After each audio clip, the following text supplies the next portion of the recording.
And here we go. We're ready. Okay. So this will be episode 9. Man, you don't realize how many of these you play until you start counting the number up. And of course, we've been through many, many more than this. We just recently started recording our stuff. As always, I'm Brian Kynes. I'm the DM for the game. To my side here is Daniel McGuffey. Tonight he'll be playing the role of Bastille, and hopefully he will not be playing the undead version of Bastille before the game is over with. That's the hope that we have for him. Below him is Ron. Ron, please pronounce your last name for me. Ostrowski. Well done. I'm just going to let you have that one, buddy. We had a lot of practice. Right on, I get you. Ron will be playing the role of Ignatious, our avian cleric tonight. Glad to have Ron on board in this situation. And straight below me is Dace O'Brien, and he will be playing Kylian, the rare nocturne creature that it looks like a bat humanoid hybrid of sorts. And he'll be playing that character tonight for us. I will be in the game as well, playing the Centaur, Rainlord Darkstride, but he is not in his Centaur form, as if he is practicing having to go on another quest eventually. And so he is in a form where he has just 2 legs, but he's very feeble on these 2 legs because he is not used to being in this form. So I know it'll be confusing at times, but that way you have a little insight as to what's going on there. With that, we had a scene last week where we kind of left Ron's party there to the wayside, took care of some business, and now we're back to take care of this one. Alex, one that played Oma, that you guys are hopefully familiar with, her and her owl. What did she name the owl? What was the name of the owl? She said I think she named it. I can't remember the name itself, but it meant owl in a different language. Yeah, it was really good. It began with an N or something like that, I think. You are muted, Danny. Something like that. It was like Nihon or something like that. No, Nihon's someone else. but that's cool. I'll have to get that information off her. I did not write it down, but I have plenty of other stuff written down for tonight. Having said that, Kylian, you were in the front of the group.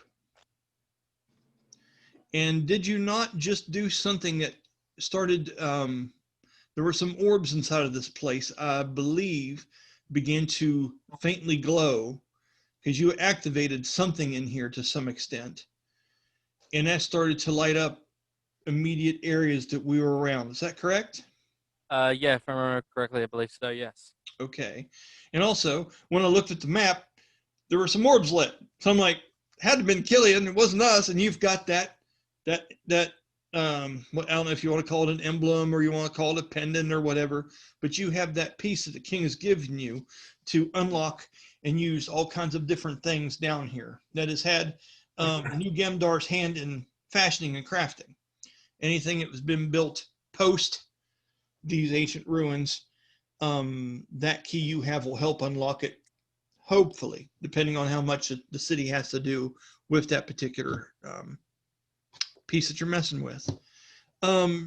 Ignatius was in the middle of Bastille and Rainlord. Rainlord was taking up the rear and had just drawn 2 of those arrows because Kylian had seen an image up in front of him, and I believe the rest of us had seen the same image too, of a large, somewhat transparent, spiritual, ghostly-like figure, very tall, imposing size thing, with an ancient cloak wrapped around itself that seems to just kind of fade off into nothingness with blood and rips and tears along the edges from the arms of this thing. And we've almost caught it almost like you catch a deer passing the road late at night. It was passing through walls and going from one part of this crypt to the other. It had these 4 long chains hanging down from its hands that were wrapped around its arms. And they all had a skull at the bottom of each one of these, like long flails with skull ends. The skulls were illuminated in necromantic magic and colors. And it was about 20 to 25 foot dead in front of Kylian as he stops and is startled by the presence of this creature. Now, maybe not caring, maybe not so shy. Danny's character, Bastille, had rolled a perception check and realized that he recognized this creature, or at least some part of it. It seems to be based on someone that he knew briefly. He had thought he had only met him once in a place called the Crow's Nest, but ended up being fooled by that. But Valimar had shared a story with Bastille a long time ago that there was an ex-general, a lead of the guard. His name was Bronjorn. That is Braunjhorn. Bronjorn was a ex-general that had set up Valimar, which is the right hand of the king, and it had him imprisoned because he set him up to make it look like he had stolen the main reward for an arena tournament. Of course, this didn't happen, and when the truth came out, Bronjorn was exiled from the city, lost all of his honor, lost his rank, and is no longer welcome in the lands of New Gemdar. And Danny definitely recognizes him not only from his face, but he has a large patch over one eye.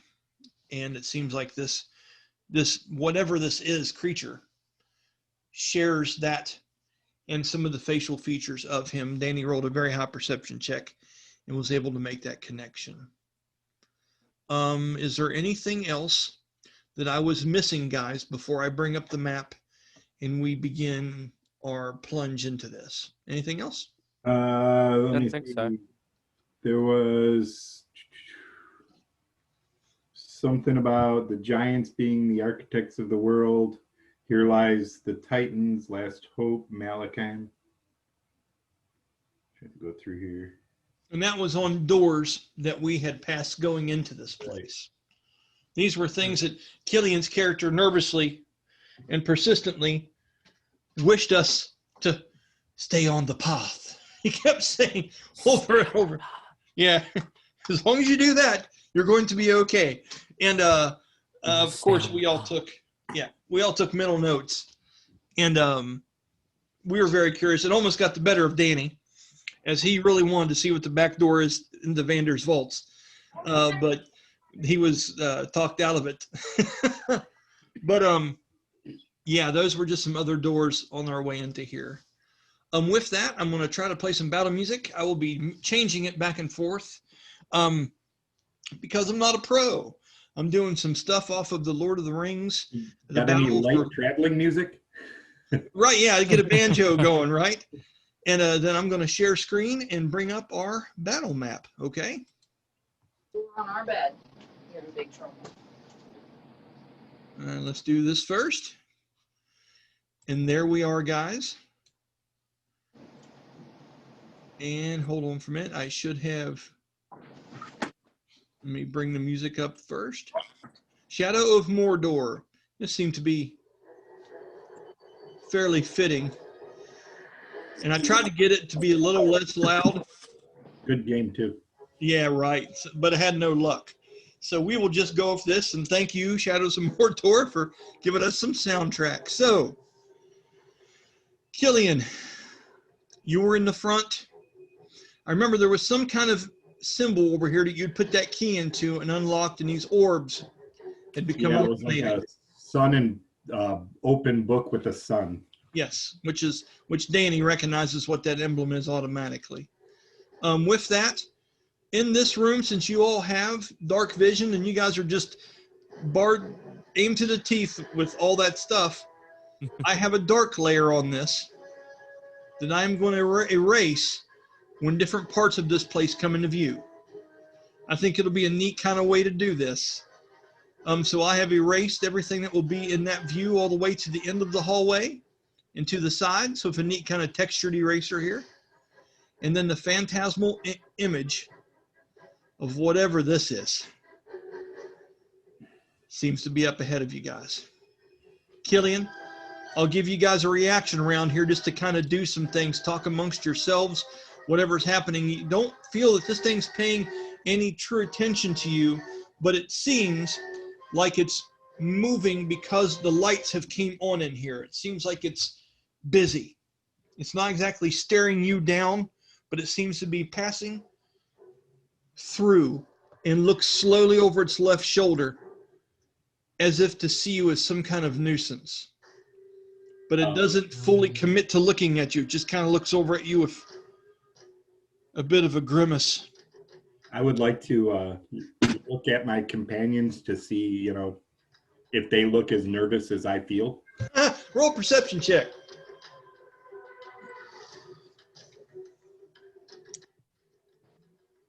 $27.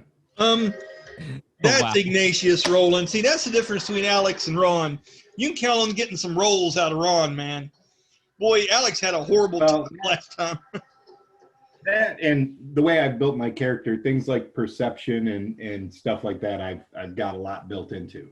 Yeah, that's cool, man. That's cool. Just So the backstory of being a researcher and all that. So with that, right on. With that, Danny, how you looking? What are you thinking? How brave do you feel that you're being? Roll me a charisma saving throw. 19 plus 7. Natural net 19. Danny looks like the cool rock star that walks away from the explosion and doesn't look back. Danny looks ready to rock and roll. There ain't nothing phasing him. He literally is looking at the scarf around his neck is literally flapping in the wind. All All I can say is having expertise in things, but better yet, bonding with an angel tends to do things for your charisma. Okay, with that, you look back at Rainlore. Rainlore is drawing this bow, and he isn't getting up around you yet, but he sees and knows there's something going on in here. And you see sweat coming down the sides of his face, and his eyes seem to have some kind of intenseness to them that you've not quite seen them have before, Ron. It seems that Rainlore has some kind of idea of the true danger we are in. And as you lock eyes with him for that instant, he looks at you. His head does not move. His eyes are just wide and open. He flashes them to you and flashes them back ahead again without moving a muscle. Kylian, roll me a charisma saving throw.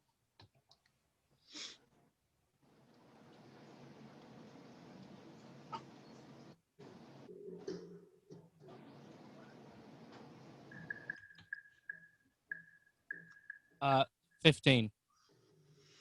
Kylian seems to be antsy, but Ron, he typically is. He's always kind of a nervous looking humanoid. He's always looking around, speculating, and seems like he's measuring things up.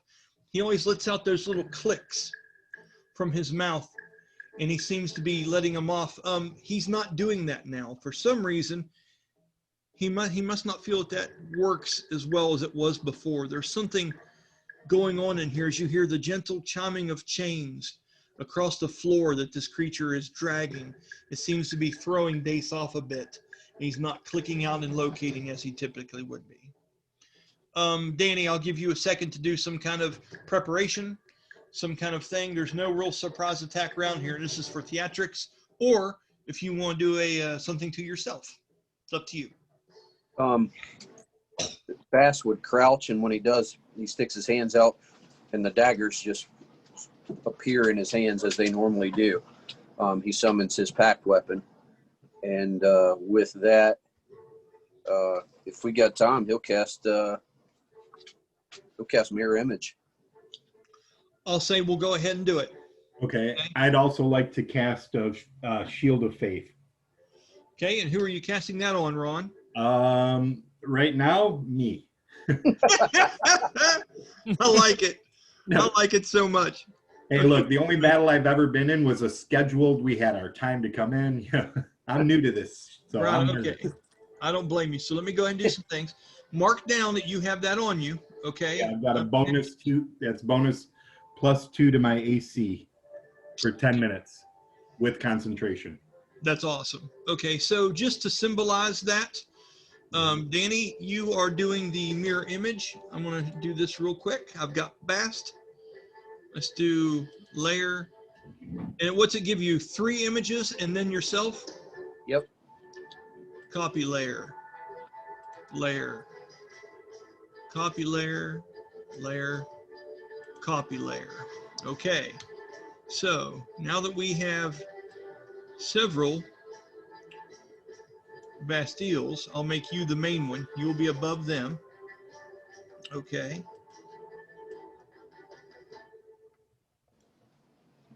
Dace has never seen this. This is an interesting way that we do this. Neither has Kylian, because I didn't have those abilities the last time I seen Kylian. Yeah. So what I do is I create different images of him, Dace, and I move them around a little bit like that. And then I make a folder and I connect them all. Nope, hold on. That's cool. It is pretty interesting how it works. Let me do a folder here. And now I will move all of them into it. Fast. Folder. Oh, no, now. Come on, don't do that. Just a minute here. There we go. Now it's working. It takes about a minute, but it's a lot easier than some other things we've had to do. Trust me, sir. It's respectable.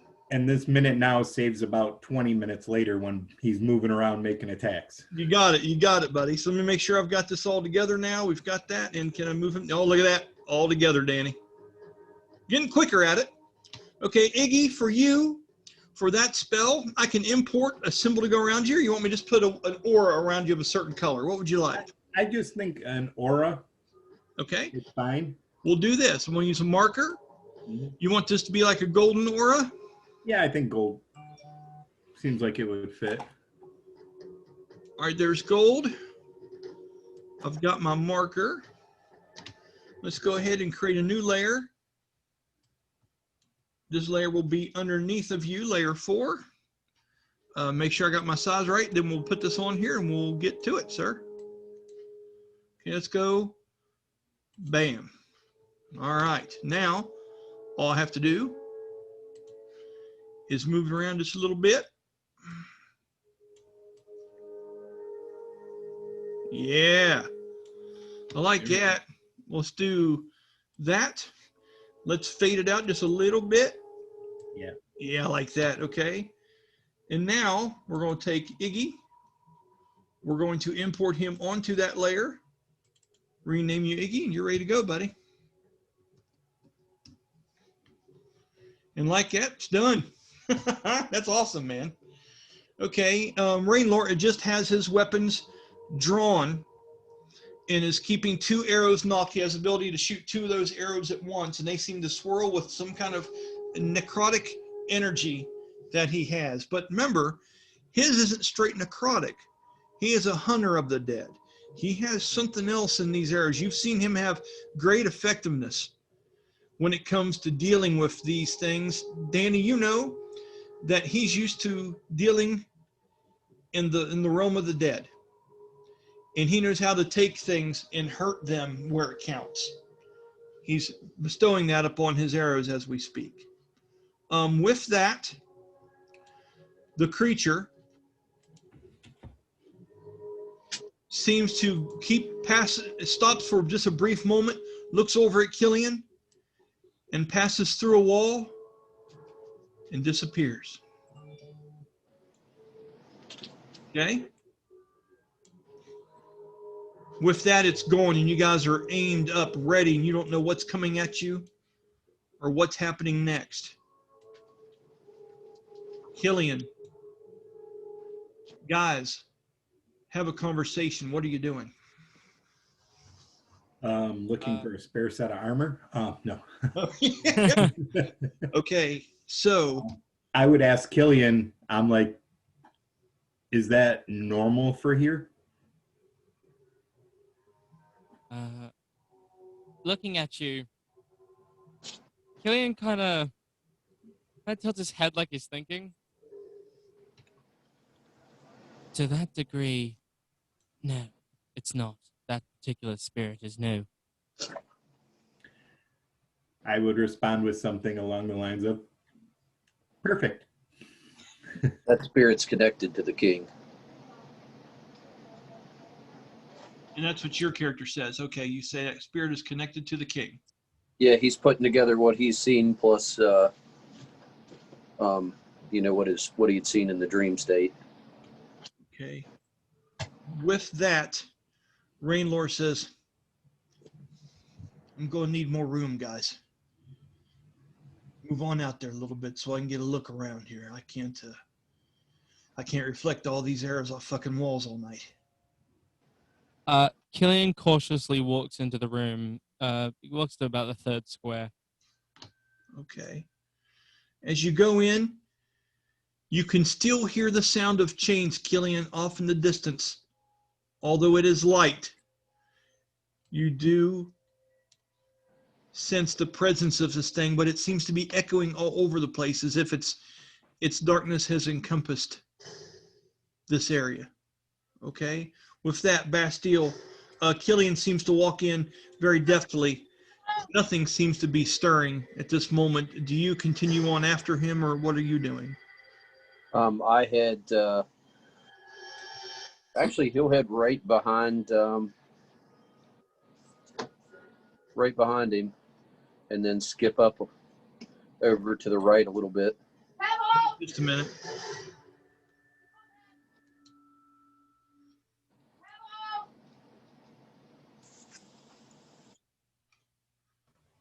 Just a minute. Go do a little couple advertisements here, guys. Man,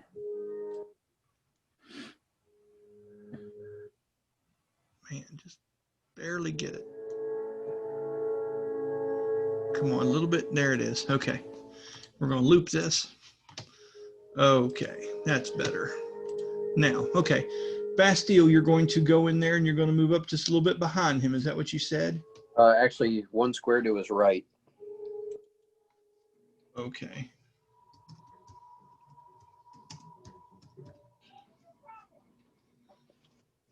Okay. With that, as you walk on, you look at the eerie pulse in these orbs, and you've seen something very similar to this before, Danny. This reminds you of the gateway to the avian city. It seems to be some kind of technology, only this is a lot more barbaric version of it than what the avians had. But this seems to be something similar, okay? As you walk up along Kylian, you find yourself stepping in between two tombstones that seem to be laying there. Roll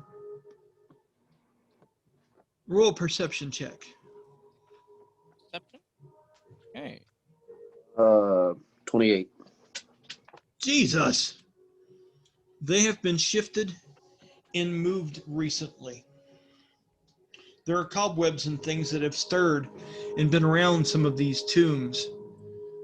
I'm going to go ahead and examine it. Does it look like it was touched on the outside or the inside to move it? How would one tell that, Danny? Well, being a former assassin, he would be looking for marks in the dust.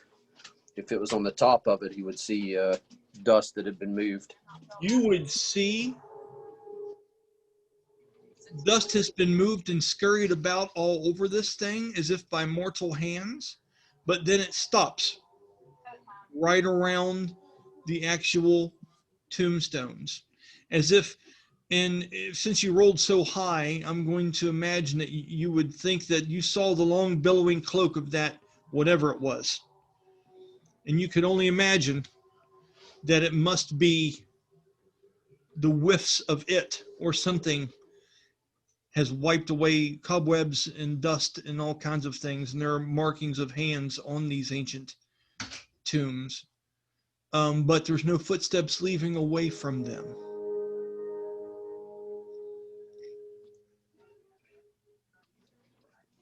Are they actually completely open? Can you peer inside of them, or would I have to move it?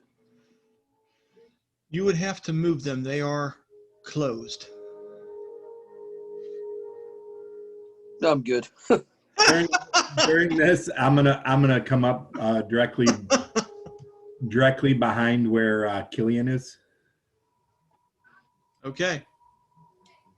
As you do, Ignatius. Okay, with his aura. I love the effects we can do in this game. That's really cool. As he comes up, and you said you want to get behind Kylian? Yeah. Okay.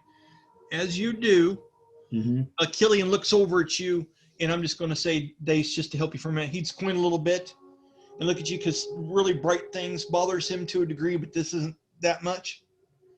And he just kind of squints and gives you a look of a little bit of uncomfort.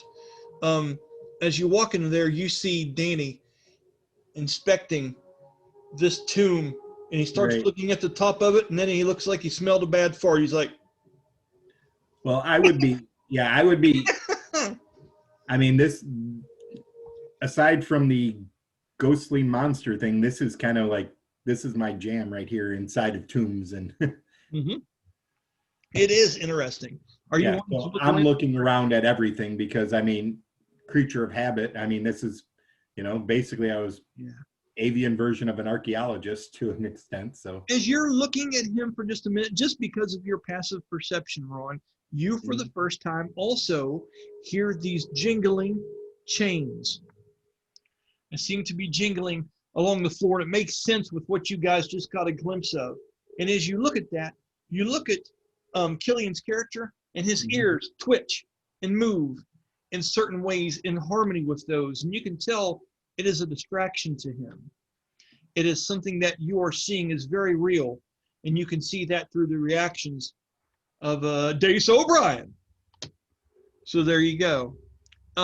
With that, Rainlore comes to the very back, and you can hear him kind of sliding one foot and keeping his back pressed up against the wall as he goes over and sneaks in here behind you and leans his foot up on this tomb here. And he looks ahead to see what lays down at the end of this hallway. He walks on past you guys. He walks around you, Kylian. And he leans himself where he could hold his bow and hold it, pointing down this hallway. He's kind of in between two spaces here. Okay? And as he lets loose of the bow for a minute, and you see him kind of relax his shoulder and arm, and he kind of gives it a roll, and he kind of goes like this and wipes some of the sweat off of his head. You can see the arrows are still glowing that glow, or that necrotic glow, as he looks down the hallway at the tomb laying at the far end of it. Bast will come up beside him, and Bast is going to put one of his daggers on the ground and nod at Rainlore, and then continue on down the hall slowly, stealthily. I'll go ahead and make a stealth check if you'd like. Hell yes, you will. I like it, Danny. All right. 22. Well played, Stealth sir. checks, because there's like 4 of you.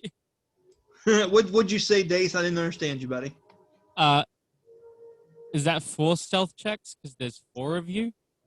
They actually do. They do exactly what I do. So, yeah, there's a better chance of them seeing the mirror images, but that's all right if they strike. That works to my advantage anyway. You're here, and you're not quite looking around the corner. You're kind of collecting your breath, Danny. You see the tomb out in front of you. This one seems to be cracked open, but all you can see is darkness inside. Well, you've got that vision, don't you? Yep. Okay. It is empty.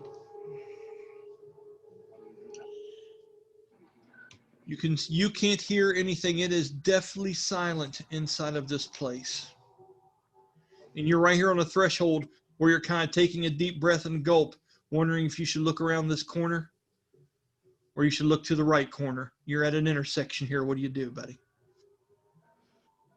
He'll crouch real low, look right, and then left. As he looks to the right, he puts his back against the wall right there up above, and then kind of leans out and looks to the right, and then he'll lean back around that corner to look to the left. The way I'm going to do that, which makes sense, I'm going to let that be your full action, and I'm going to give you 3/4 cover. since you rolled a good dex check when you're looking around the left and right. If that's not the way it's supposed to be, I don't care, because I think that makes sense, and that's what I'm doing. Fair enough. Just write that down. So here we go. Let's look at the darkness and let's reveal a little bit more. The fact that he's talking about the amount of cover you have, Danny. You know what, Ron? I could just be playing with his emotions. You don't know what I'm doing. You, Yeah, something. you something's about guys to think go you're down. so clever. All right, let's see what we got, because I'm not even sure. Isn't this neat way to do this? Yeah. As you look through the darkness, Danny, you see a dead end on one side of another tombstone. It also appears to have been opened, but more so than the last one, it too is empty. And as you look to the left, up the longer hallway,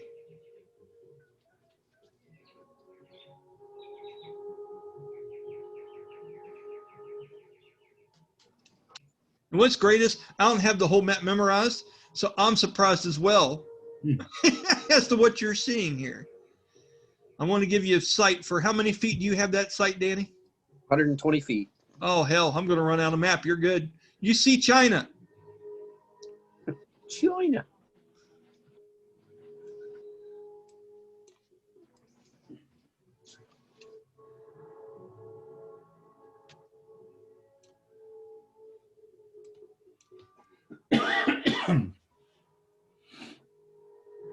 Okay. And then you see a pair of stairway that goes up. At the long end, there's now one of these glowing orbs. In the middle, you see several different passageways that could lead off to the sides of this passageway here, but you can't see down them because you've got straight line of sight. All right. Well, with that, he'll summon his dagger back to him and then put it down where he's standing Okay. and Here. wave Rainmower forward. Okay. As you do that, Kylian, is there anything you'd like to do here really quick, buddy? I'll give you a chance. Probably to catch up a bit to everyone else. Still, so in the hallway a bit, just so he knows where they're going. There's a space here too you could possibly stand in. Yeah, actually, there's just fine where you've got him now. Okay, that'll work just fine. Let me Yeah, that's make sure that I've got this erased out properly. Yeah, there's a little spot here I forgot to mention to you guys. I couldn't quite see it. This looks like it's an ancient. Kylian, since you've kind of stood here, Danny kind of glanced over at it and didn't notice anything. But as you come over and inspect it, this looks like an ancient monument to a battle that happened. The symbol on the floor almost resembles like a compass, and there are different pieces and markers in lines painted and drawn on the floor as if this is almost like a large what is the board game that you play that's like battle something? It almost looks, no, not the battleships. It's the one that has the little markers, but it looks like the thing you always see Napoleon strike down and knock off the board. Like there's pieces here. Risk? Yes, Risk. Risk. It reminds you of something like that. And it is a real one where there have been battle plans put down here. And this could be memorializing a great epic battle that maybe these ancient lords had went through at some point. Depicted on the floor, nothing seems to be disturbed with it, Kylian. Cobwebs still entangle all of it, and there are no marks in the dust at all around this thing. It has been left alone for ages. Probably best to leave it alone then. Yeah, whatever you think. I'm going to move up next to in between Bast and Kylian. Okay. As you walk beside Kylian as he flinches a little bit from the light, as you get up here and illuminate the crossway, are you saying anything to Danny's character as you get up there asking him anything? Yeah. He's peering around the corners. Yep. I'm gonna ask him if he sees anything. Long corridor with a couple passages. Watch my dagger. Tell Rainlord to watch your backs. I'm going to head on up and see what else is there. All right. Okay. And Kylian, you would notice probably the first time his daggers are different than the last time you've seen him. Also, they're glowing with a radiant fire. And I think out of my character's natural curiosity, I'd probably take a closer look at that little battle map thing while we're standing here, just because I couldn't help myself. What? Roll an investigation check.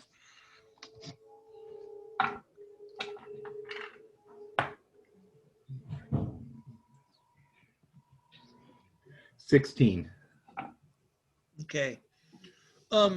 It is interesting to see the way lowlanders plan battles, almost like pieces of some kind of intricate game, laid out in this very primitive form. You automatically want to search for it, wondering if there maybe the Tier Mountains are involved in this, or maybe if there are images that might be that of a giant kin because of the rumors and things that you've discovered since you've been down here. And as you look the map over, you do see those pieces.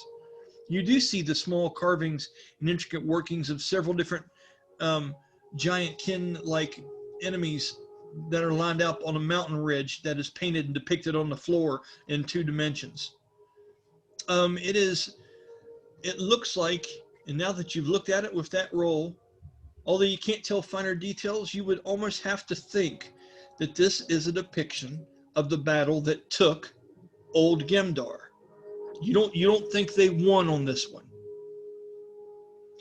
And now that you look around, you see a banner that is fallen in the distance, hanging on the far wall. And I want you to roll in another investigation check of it.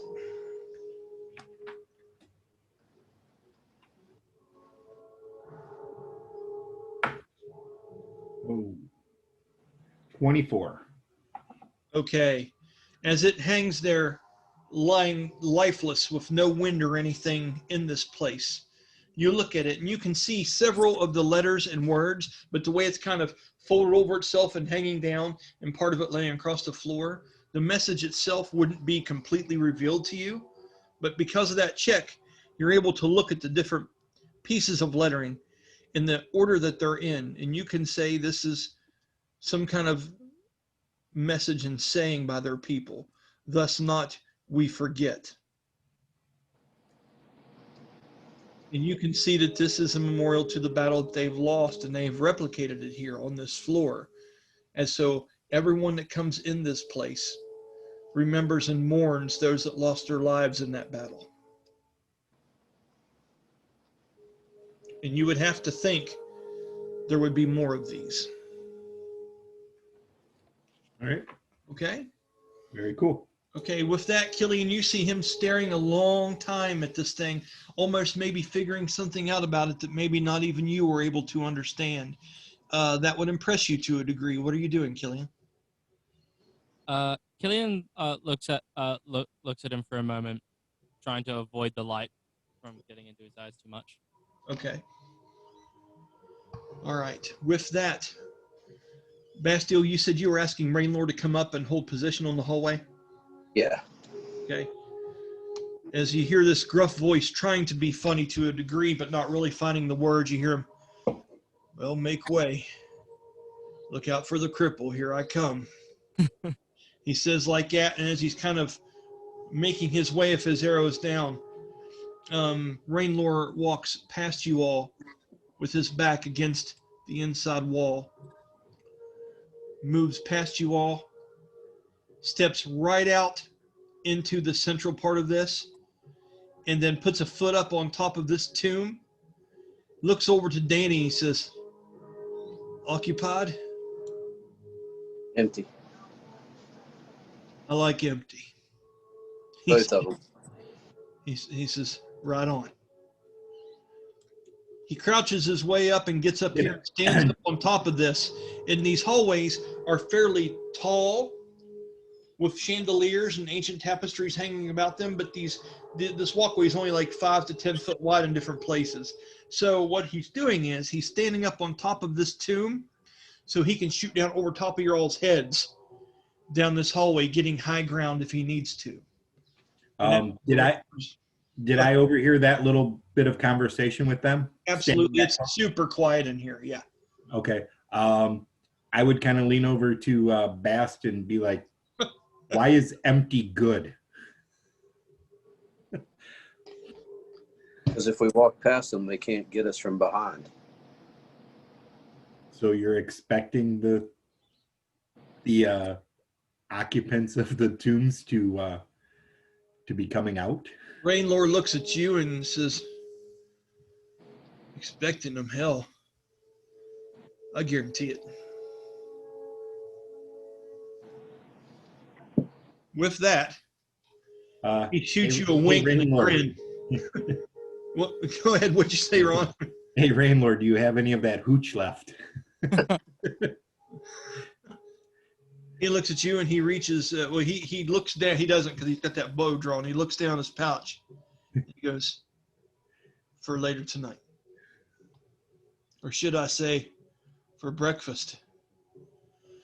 And as he says that like that, you hear something stir up ahead. You hear a clatter that everyone notices. Kylian's ears perk up as if it's coming on right beside him, although it's not. And this clatter seems to echo slowly as if the air is heavy in here and these things are slowed down for some reason. And the sound of metal chiming against ancient stone seems to flood coming down the hallway towards Rainlord. Rainlord is going to roll a strength throw because he has been holding this bow back for long amounts of time, and I just want to see per dice rolls how I'm holding up. He's starting to show some. He's starting to show some signs of strain. Say that a couple times fast, guys. He's starting to show signs of strain. Owned it. So he's up there, and he goes, "Come on." He gives you a nod, Bastille. He's ready. I start down that hallway stealthily. Roll me a check to see how stealthily, life is but a dream, you go down the hallway. 25. 25. Man, I'm going to get you Alex's dice just for role-playing purposes. You're no fun. You are no fun, Danny McGuffey. 9 levels of rogue and expertise and stealth. You just whatever. Okay. As you go up and you walk this way, you get to right here in your peripheral vision, you can make out some new things, Danny. Okay.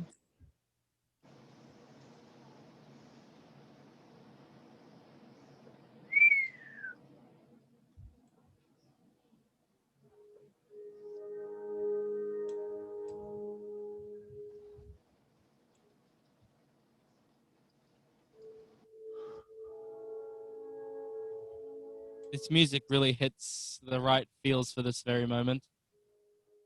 Yeah.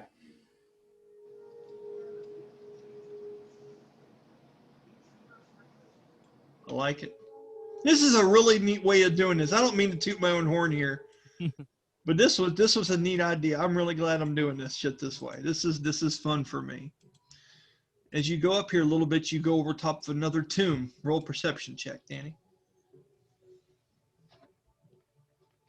Me too. Open. Disturbed. Empty? No, I can't ask that. And empty. As you look over to the left, you see something that is familiar to you and gives you a sense of hope for just a moment. Over to the side of you, you see another one of these depictions of a battle. Mapped down the floor, the terrain painted almost like a Michelangelo mural on the floor. Pieces put in different places, all about marking different things that were going on. This must be the depiction of some other battle. But then you see something that reminds you of why you're here. You see the large sculpture of a giant hawk that looks over top of that battle, as if it's there frozen in time, watching over it for all of eternity. It's beautiful, almost lifelike, but not quite, as it looks like it was crafted by the hands of a very accomplished artisan. You could say, and you, as you think about it, in the depictions between the hawks and the depictions of these down here, these must be made for very, very special occasions. Okay?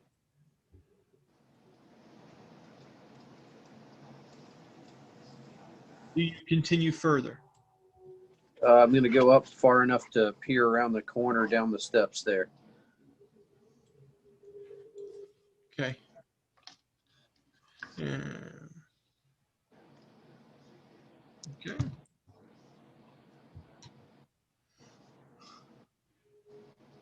As you do, let me find you again here, buddy. Okay.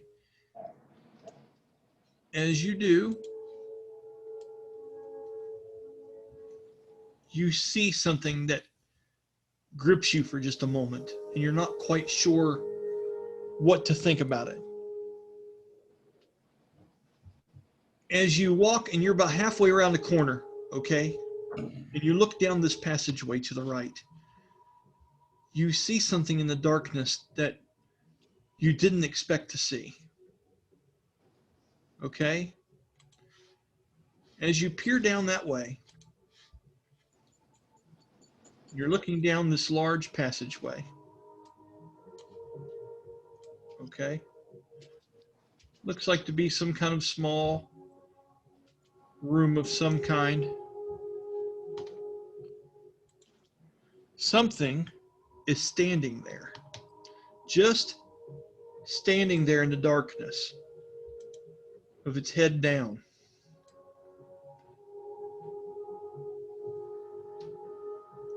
Emanating a glow very similar to what you'd seen before. The purple glow around its head looks identical to the ends of the flails that the one creature had initially. And it is just standing there looking down, this purple glow around its head, and it just literally shudders. And as you look at it for just a moment, I want you to do a charisma saving throw, Danny, as soon as you lock eyes with this. 19.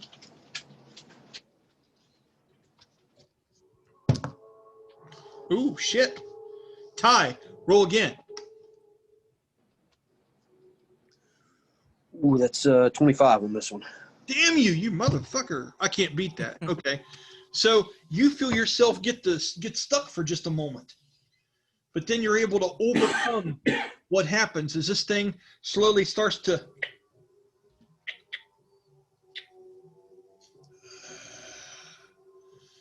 its mouth opens up and looks down past you. And its eyes center on you. And its head goes down in a predatory look. What do you do, Danny?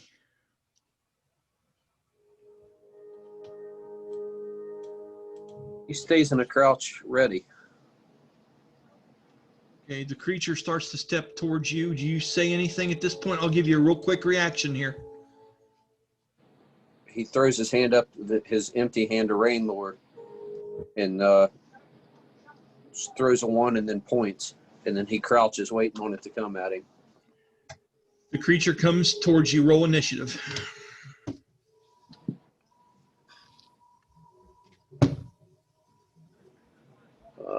25. You go first, but not by much. This skeleton warrior, it seems like it's dressed in almost what seems to be an ancient version of the guard's armor. You can't tell if this is a person from royalty, if this was a guard left down here to protect them and enshrined amongst these kins or these this bloodline of the king. And these were very high officials and soldiers that were honored by being able to be buried down here with them. but it is coming to you, and it almost makes its way completely to you before you're able to get off your ability. Your guys' roll was very, very close. I am going to hold my actions until it makes an attempt to swing. I want it to get real close.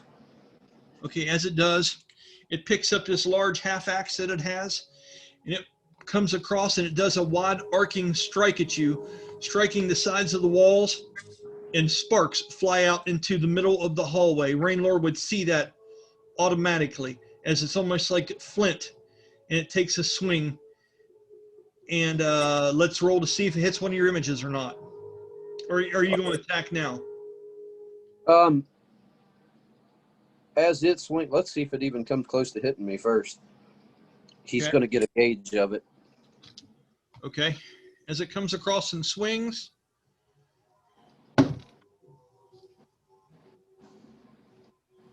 $21.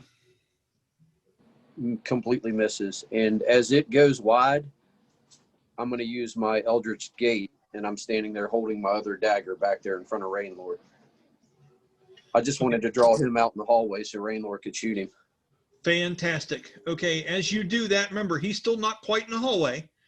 He's here, okay, and he swung at you and you disappeared. I'll have to see what he does now.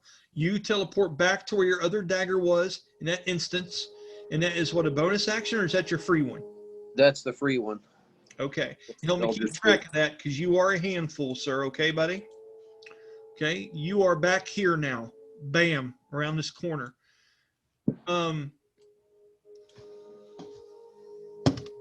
Absolutely. Oh, hello, Kylian. The creature, Kylian startles for just a minute. Yeah, I got to roll. Yeah, I'm good. I'm solid. He mouths to you, "What the fuck?" But you just see his mouth go.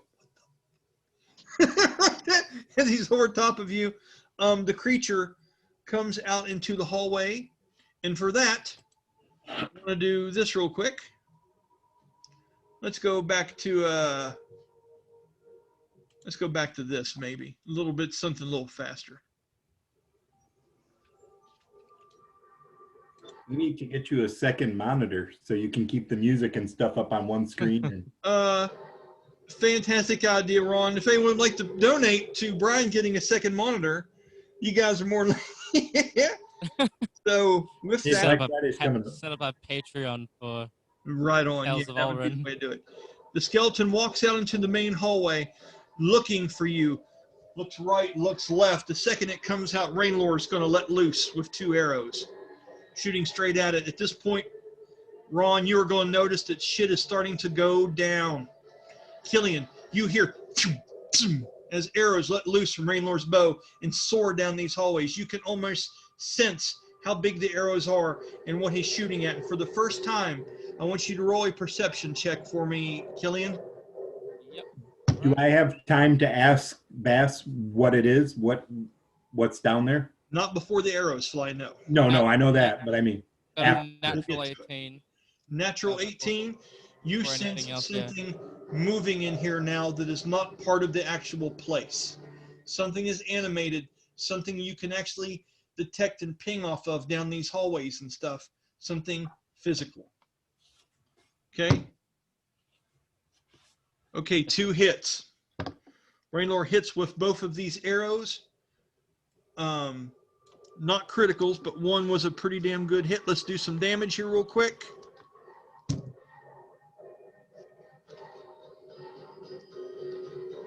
$15 with the first one. I'm going to use my weapon specialization with the second. And Colossus Slayer on this next one, which adds an extra 1d8. There you go.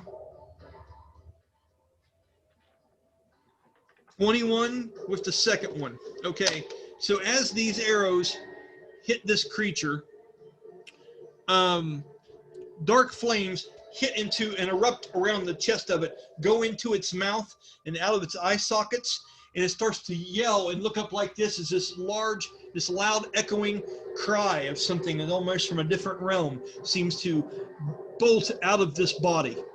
Okay? It fills your ears, Kylian. This place is alive with the sounds of combat now.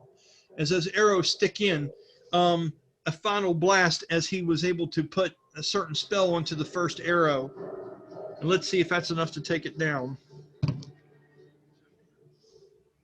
Not quite. The skeleton appears to be Danny on death's door, with these 2 arrows plus the impact of the spell that he was holding on the one. He has hit very, very good spots with them. And this thing seems to start to fall apart.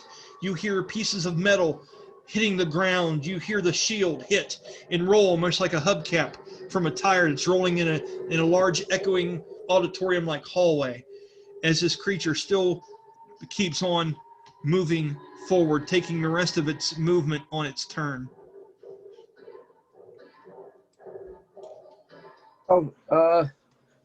Let it move down the hallway a little bit. You know what? Actually, I've got an idea for him. I'm going to peek around the corner and send him guiding bolt. Okay, now you held your action earlier. You used a free one now. Okay, so you've relocated yourself, and you're still waiting for this thing to come to you. Okay.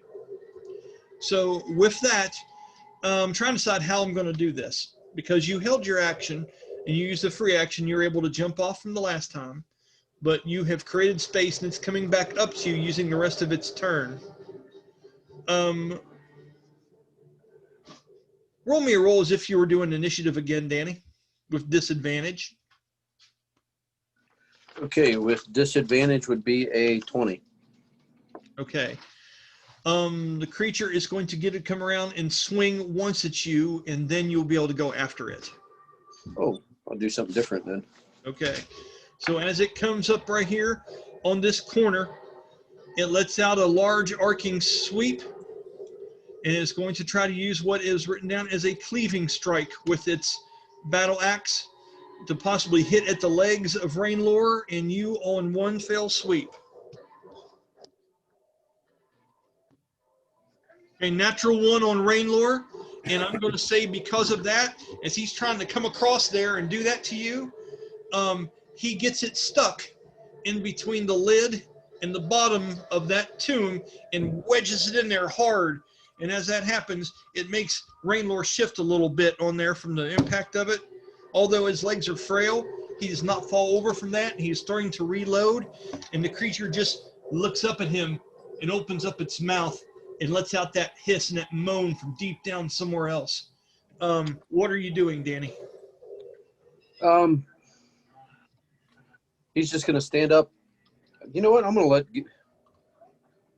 to let guiding bolt go right in his face. Okay. All right, for my spell attack. I'm not even sure. Oh, okay, that's a ranged. Got it. Dex plus that. That's a 28. That is a breaching hit. Go ahead, because it's dropped its shield. Its axe is stuck. You're seeing large empty pockets in this thing's defenses right now as it's starting to fall apart from the damage that's been done to it. The glow in its eye is almost like a flashlight that's losing battery strength. Go ahead and roll your damage for your guiding bolt. 21 points of radiant damage. Okay, And the go ahead. next attack roll against it has advantage because he is glowing now. Well, there won't be one as you do that and hit that. Paint me a picture. As he comes through, swings that, Rainlore pins it, and then Bast just stands up and puts his hand right in his mouth as he draws the rune that he does for his type of spells. As he whips that rune out right into its mouth as it roars, lights up with a guiding bolt in his mouth. Okay. As you do the damage, I have to do a calculation here.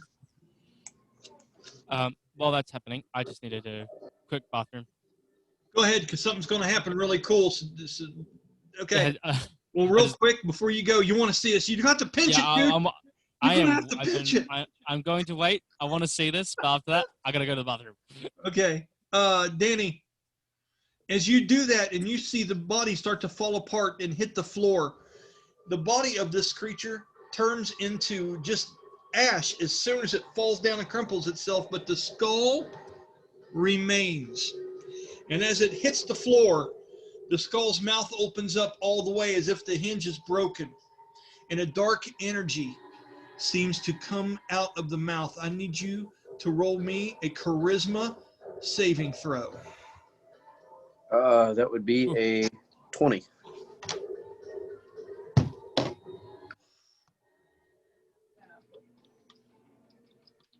21 was the DC you were looking for. Ooh.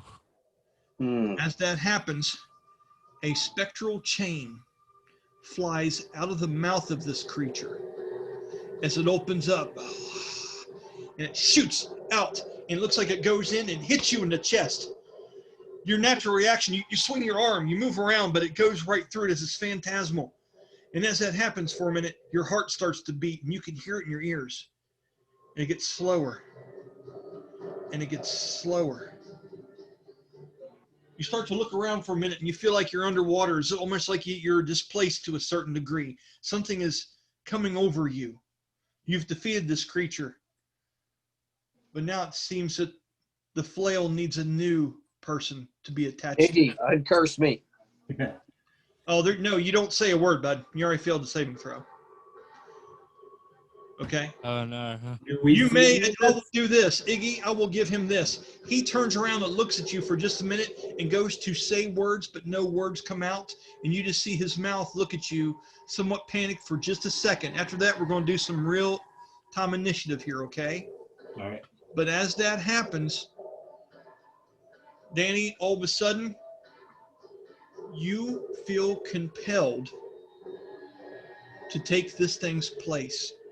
You feel tethered to whatever this creature had tying it to that one entity that was walking along this place. And as that creature fades away,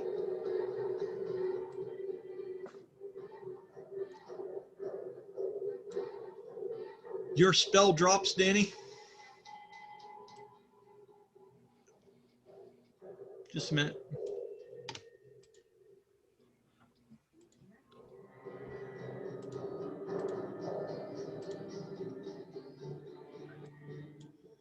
And something else happens to you.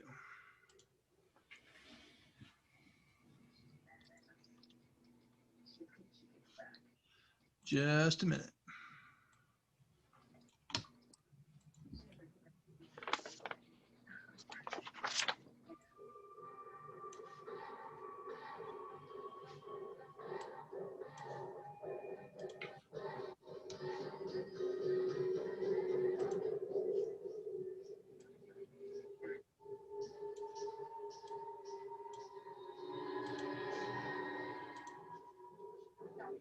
Okay, just a moment.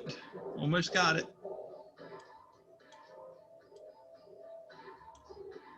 Sorry, guys, for what's coming. By the way, is the skull still there, like on the ground? No, once it took hold of him, the skull itself has disappeared and turned into the ash of everything else. Okay. And now, Bastille has that same aura over top of him, and he has a glow in his eyes that looks very, very similar to the same glow that was inside of that creature. Oh, this is not good.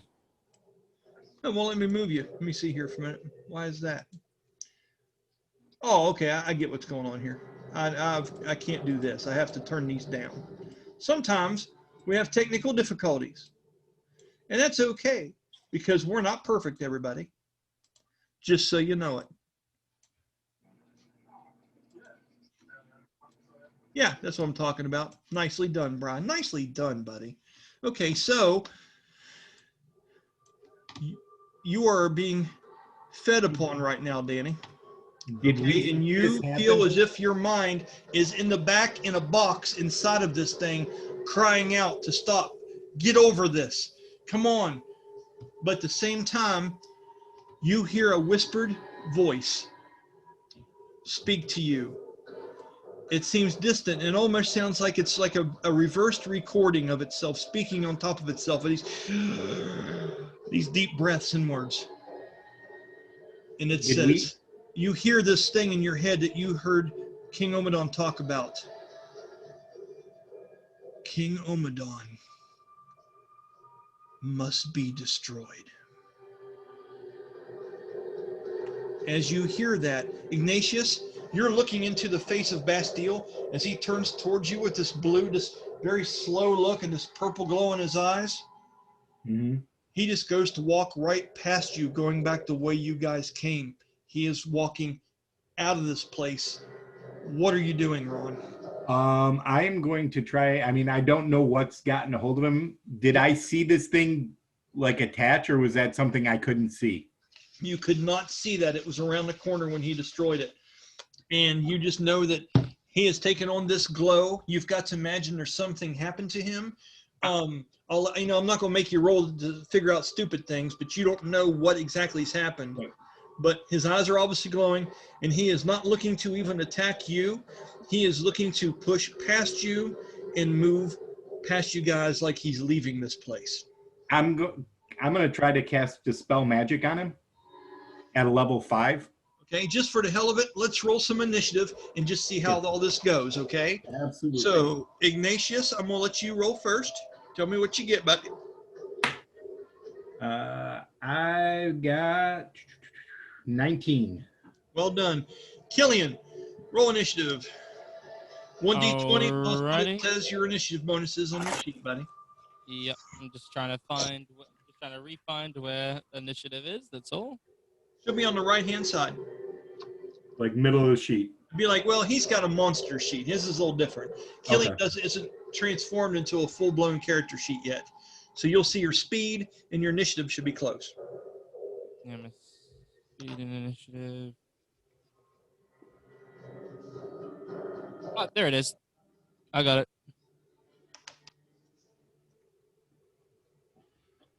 At 26. Damn, sir. That's respectable. Okay, ring lore. 24. And Danny, I want you to roll an initiative bonus, but you get no dexterity bonus to that because you are not trying to hurry. You are going passively. Okay, no dex. You understand why that is, right? Yeah, what about his other bonuses to initiative? Just straight initiative is what you're asking? I would just do a straight 1d20 roll plus your proficiency bonus. Okay, because he's double proficient in it because of expertise, but because he has proficiency in foresight. That's what he spent expertise. You know what? Yeah, go ahead and add everything into it because as you start out slow and menacing, it is going to want you to go do this at your full capability. Okay, So, well, get that roll. is the 32. Damn. He used to like that really good bonus to initiative until something like this happened. Okay. So, as he does that, Danny, you go first. Okay, and what happens is you are making your way. He literally starts out slow for just a minute, Ignatius, and he kind of looks at you, and he bounds. He jumps up and bounds off of a wall. He has this feat that lets him do this kind of free running, like you see people do in a park when they run up buildings and things. I witnessed it on the rooftops in New Gimdar. Yes. You did see him do this, and he goes full into that as he runs up the wall beside you, bounds over it, does a flip, and lands on the other side of Kylian, and is headed towards the door. And I'll tell you how far he gets here in just a minute.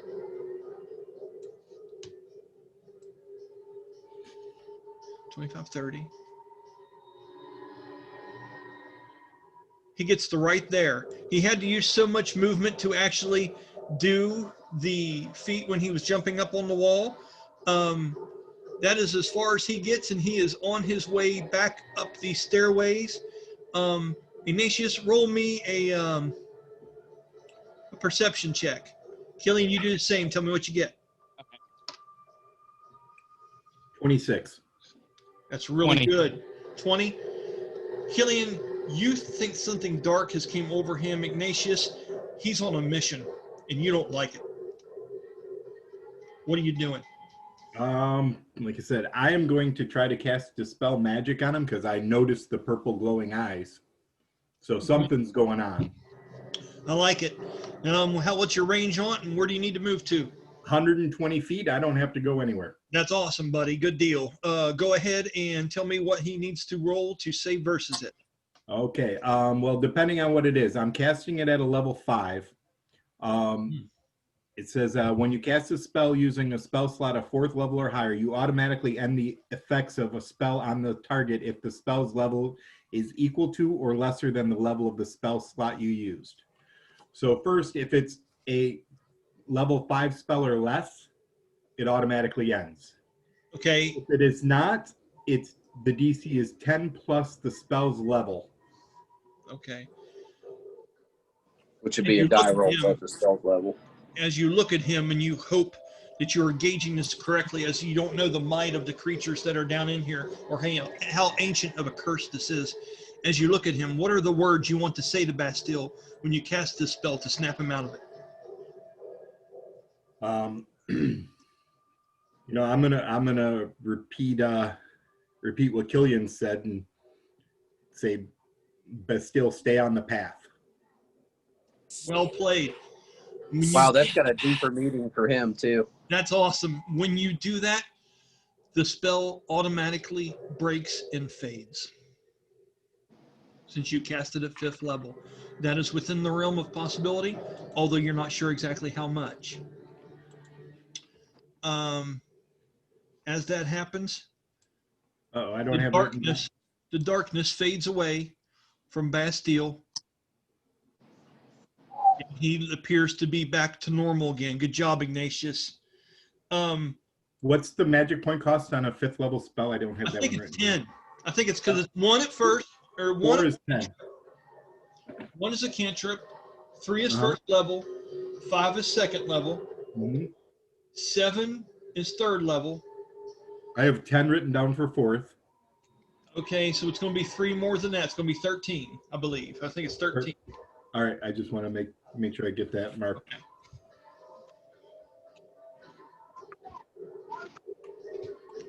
Okay, that took a chunk out of you, but you've got a lot of magic points. You know what I mean? But those high-level ones, it's real neat how the magic point system works. It's really I like it. Yeah, I do too. Okay, Danny, with that, Kylian, you are going to be next. What are you doing?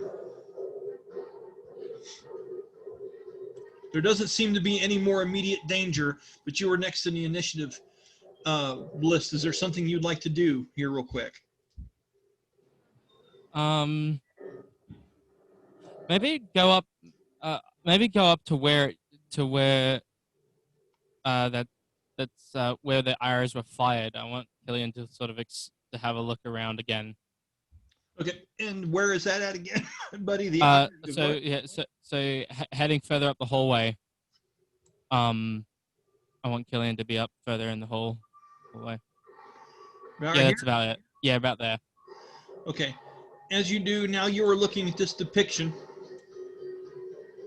over here of this other battleground, and the large statue of this eagle comes into, or this hawk comes into view, and it looks very much like the pose of the one that's on your pendant.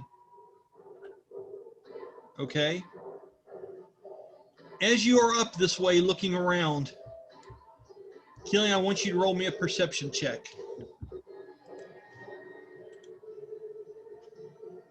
Uh, 16? 16. Okay, just a minute. As you do, you see something very strange. You see something go across here, and you notice something.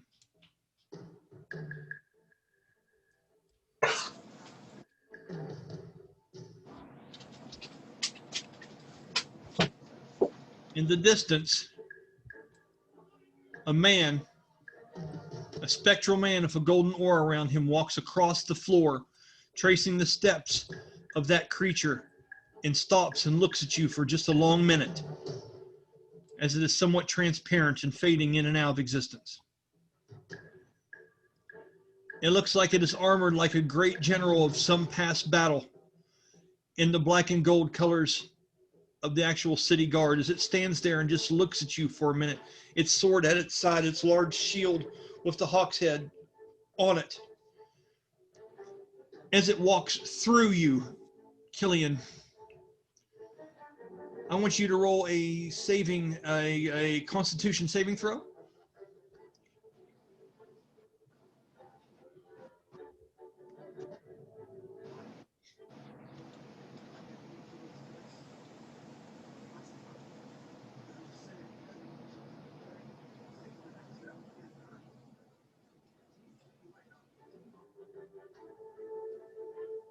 What'd you get, but I didn't hear a thing.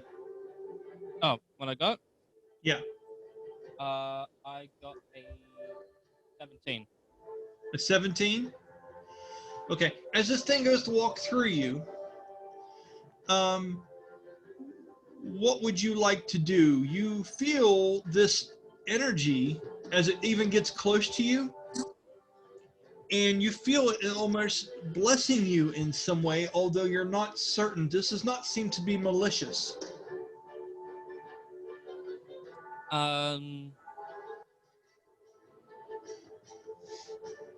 Feeling that it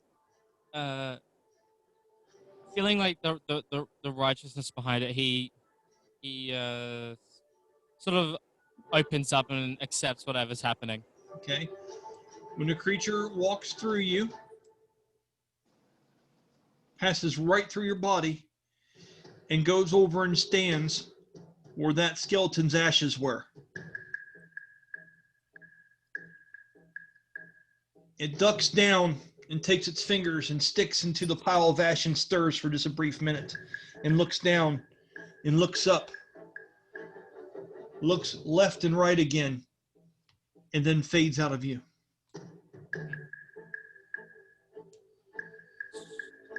Okay? With that, what are you saying? Rainlore, you look up, and when this image is gone and you've turned to look over your shoulder, as it disappears, your eyes meet Rainlore's on the other side of the thing. His bow is not even drawn now as he is limp, just looking at this.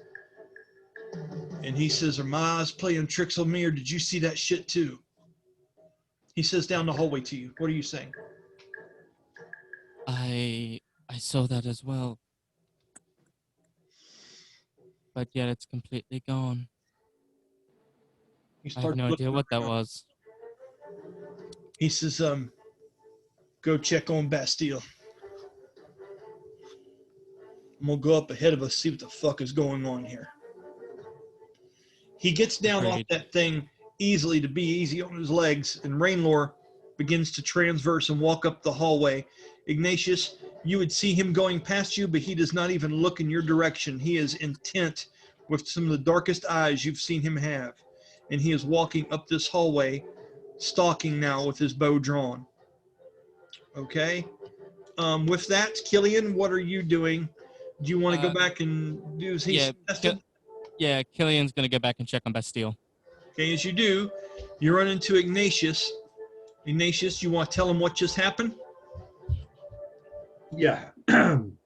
Yeah. I'm not sure what happened, but after Bast killed that creature, something came over him. His eyes were glowing purple, and because I didn't see the creature, right? So I don't know if its eyes were purple or not. I just know his eyes were purple. Mm-hmm. That's right. His eyes were glowing purple. Something was going on. I dispelled whatever was controlling him, but I don't know what happened. We need to be careful with whatever it is we're facing down here. Okay. Kylian nods in agreement. Okay, Danny. It seems to get more and more dangerous every time. More and more dangerous every time.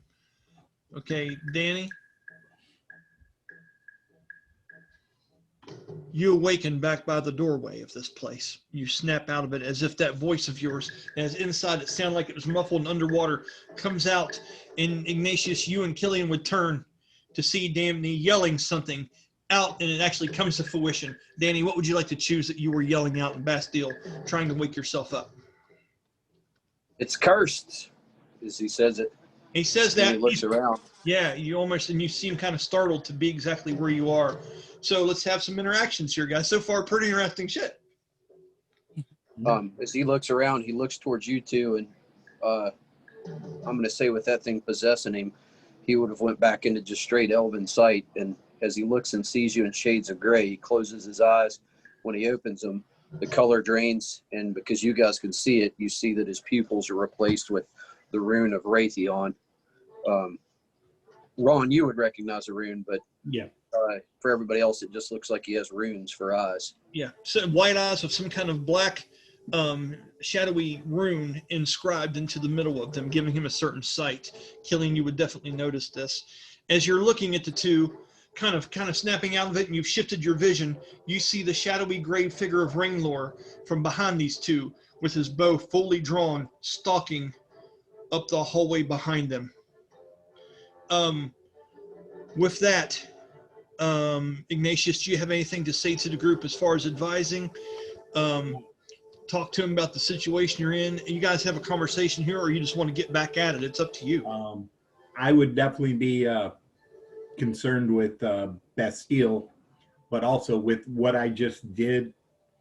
I would tell them that whatever this is that's hitting us, it is possible to be dispelled. So we need to be careful and maybe fight these things from a distance, not get so close. Bast says I was wrong. It's not he and the king that's connected. Those skulls are connected to that thing's chains. With that, Then maybe we need to take it out to get rid of the rest. okay. Having said that, what's the next step, guys? Rainlord. So I would say, or maybe we have to take out those before we can take him out if they're directly connected to his chains. That's true. That is true. So What do we you kill them think? all. Kill everything. Sort it out later. He says absolutely, but quietly. But kylian.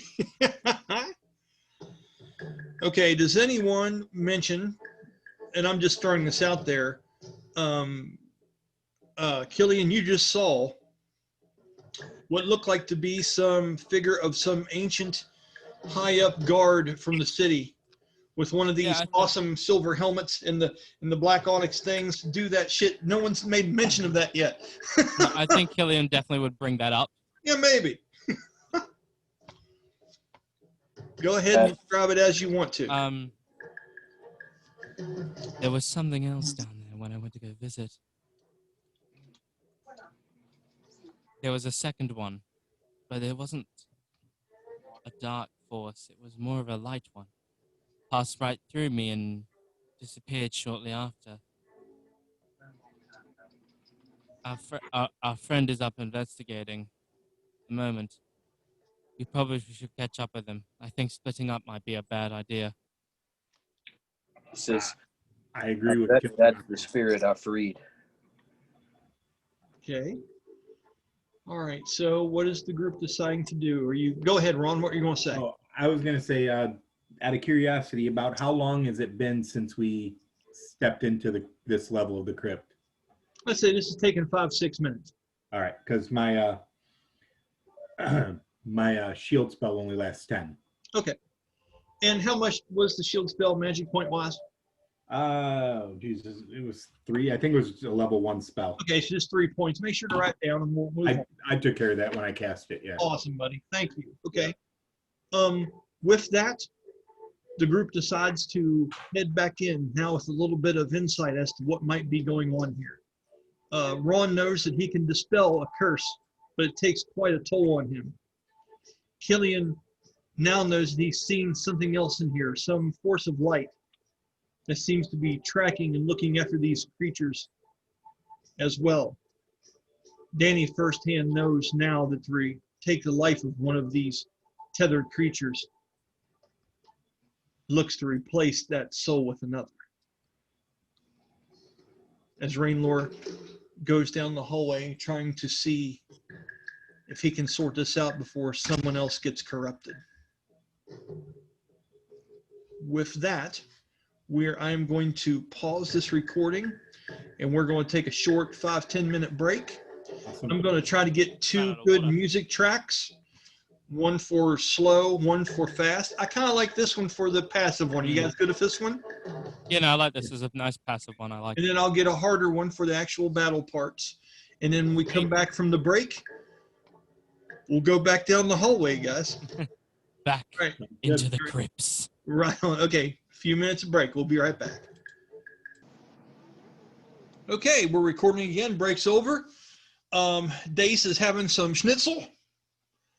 Danny is having some beer. Brian's having some coffee. And what is Ron having? Oh, Ron, I'm with sorry. much shame, Halloween candy and Dude, hey, if you watch last time's battle, Oma can just create some food and water for you. yeah. You have to wait to see what that's making a joke of. It was a fantastic play on her part last time. I've seen some horrifying outcomes with that spell. Yeah, no Mhm. shit. She did a hell of a job with it.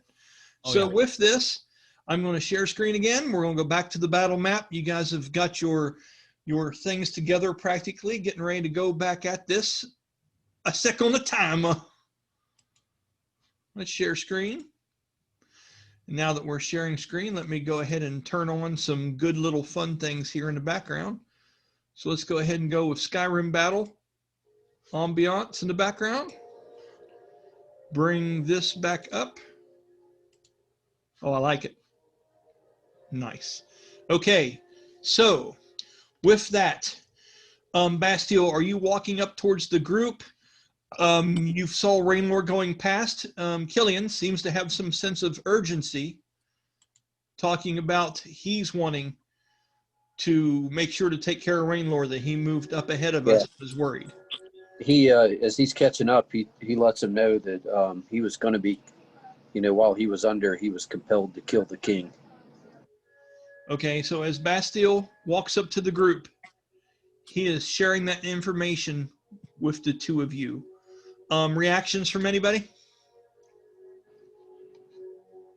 Well, Kylian kind of nods, and he divulges a bit. Well, that is no true surprise, as the king has stated, the spirits are after him, as you have said. So the fact that one possessed you, and you had that compulsion, I'm not shocked.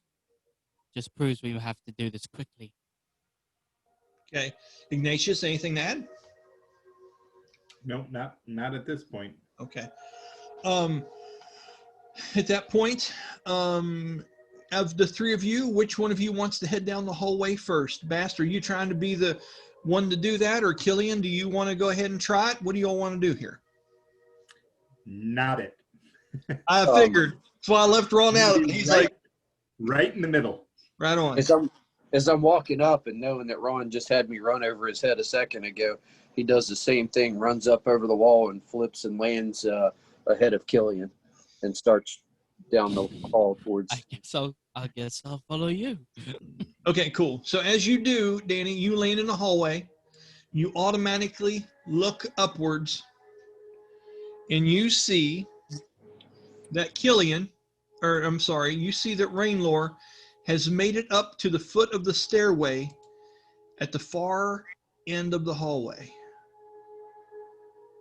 If I hold that image up there, it creeps the screen. It's really cool that it does that. And he is right here on the other side of this orb. It seems to be in the middle of the floor, illuminating a glow. He's pretty far up ahead of you, taking soft steps with the bow drawn. You might even be able to hear the echoes of whispering words as he seems to be thinking about conjuring something. Danny, what do you do? How far away is it? Well, let's look at it here, buddy. Just a minute. 5, 10, 15, 20, 25, 30, 35, 40, 45, 50, 55. He's 65 foot away from you at this point. All right, I'm gonna wing a dagger because that's the only way I'm getting there. That without dashing. Okay, roll me an attack roll. 19. Okay. I'll say you'll be able to get it. What is the range of your dagger? 60 foot. Well, yeah, 60 foot for the teleport ability. Okay, I'm going to say you make it with that roll. I'm going to say you make it about 50 foot with that roll. 5, 10, 15, 20, 25, 30, 35, 40, 45, 50. It's going to put you right here, Bastille, on this side of the orb. Okay, right there is where that gets you. And as that scene happens, let's go ahead and open up a little bit more for you when you land, buddy. What do you think?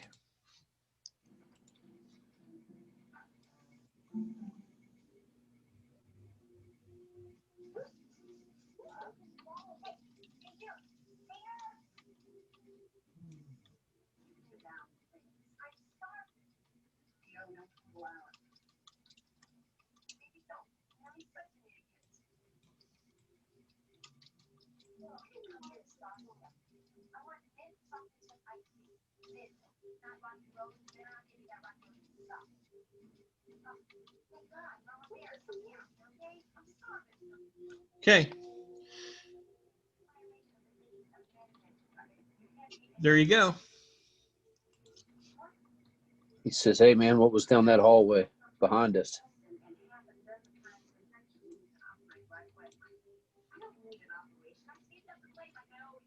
He slowly looks over his shoulder at you, and he's doing a shush look with his mouth. He's moving extraordinarily slow as his first foot is on the first step here. It's almost like he's looking into the next room. All right, I will.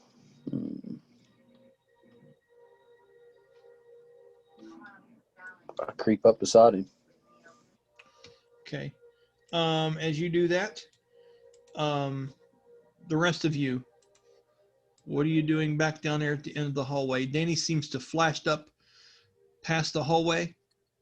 Well, I'm not going to be left back there alone, so I'm slowly walking up the hallway, looking around as I do. Okay. Kylian will also be following behind as well. Okay. So Iggy. I would probably stop when I get to this floor mural and not be able to help myself, but kind of take a good look at it. Okay. Kylian. Man, I am terrified of dying, but I am going to find out what this pretty little thing is. Are you going Having- around or are you leaving him? What are you doing? You don't spend 600 years looking at this he's crap. gonna stand. He's gonna Right. stand just to the top left of him by the So if you go, yeah, right there. Okay. I'd kind of be like rubbernecked. I'd be walking. I'd be like, Okay. As we've discussed about this before, this is the first time you've laid your eyes on this large stone hawk-like Right. figure. And this depicts another battle almost in greater detail with several different icons and what look like large catapults and imagery of great titans and things on the ground with the city of New Gemdar, and the older version of Gemdar, centered in the middle of this mural. Like I say, almost like a Michelangelo like painting. Or well, who's the one that did the Sistine Chapel on the top? Michelangelo. Okay. Very fine craftsmanship of mountains and waves on the oceans painted in the grassy fields and things like that. Very realistic, cracked over time, but an amazing painting on the floor here. That is what you are noticing as you eerily look down the hallway where you have to assume the skeleton had come out of at some point. I think I would take a closer look at that. Pile of ashes? If I could. At what, Ron? At the hawk. Okay, absolutely. Okay, so as you do that, you walk across the floor ever so slightly. I need you to roll me a dexterity saving throw. Oh yeah. That is a 22. Okay, you're able to nimbly walk along these parts of this without knocking any of them over. Okay, you actually pick up your robe a little bit and cinch it down a little bit more with your belt, shortening it so it's not hanging all the way to the floor. You actually sprawl your wings out on your back a little bit, lifting it up a little further. You're able to tiptoe through these with no problem whatsoever. Roll me an investigation check.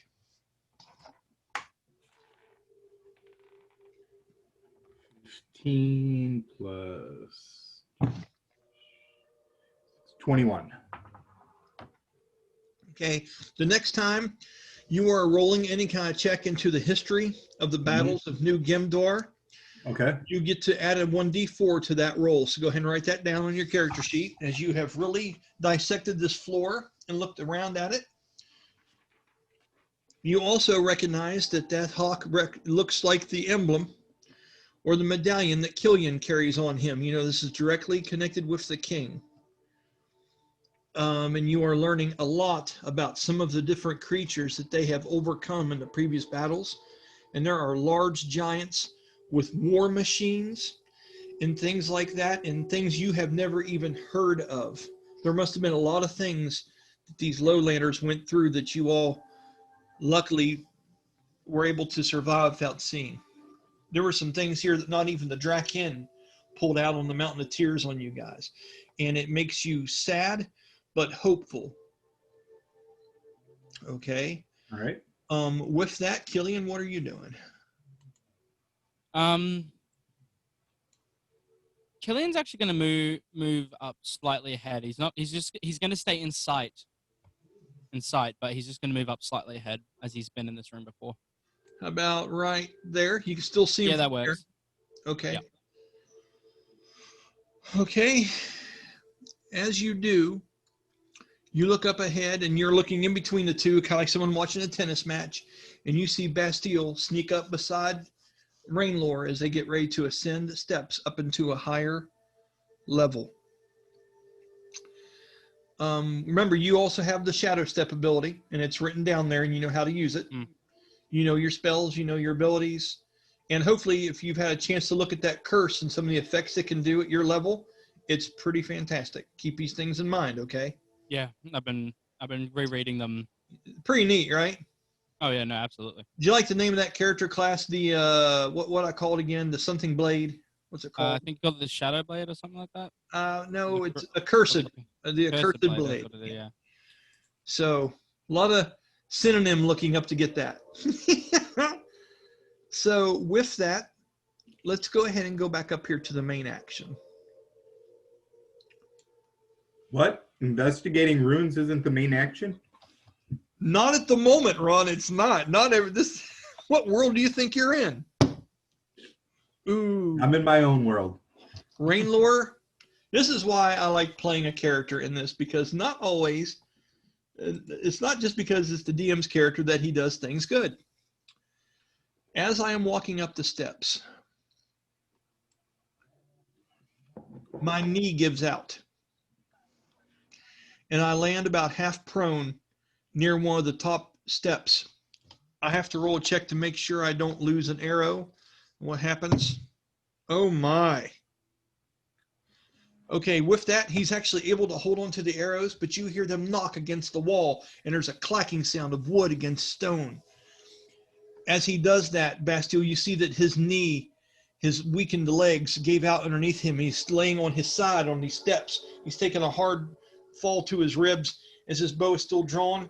And as that happens, he looks at you, his eyes large and white, as you hear familiar sounds of metal and bone dragging on the floor above you all. Do I hear that he fell or anything? You do. In the distance, you guys hear the echo of Rainlore falling, and you hear arrows hitting the stone walls. In the distance, you can't see up there, but you look in that direction. Kylian, you definitely noticed this. Do you choose to look up ahead, or were you looking? I choose to look up ahead. Okay, as you do, you see that he has fallen, and Danny is over there by his side. We will continue the action up here for just the time being. When Rainlore looks over his shoulder. Let's go ahead and see what Rainlore sees, shall we? Okay, let's see here. That would be number 4.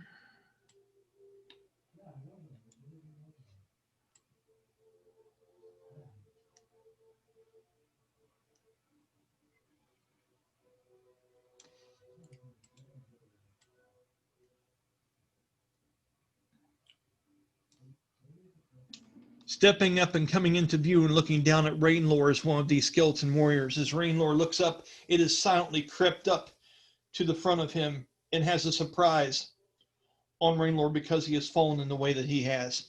He will go first and we will roll initiative.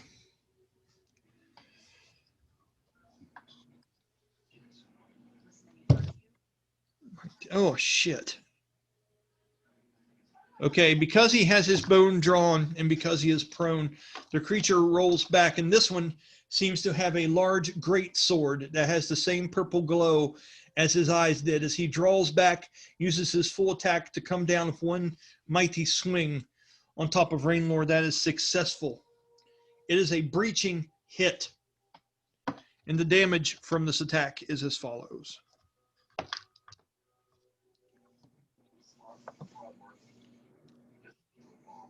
Let's see here.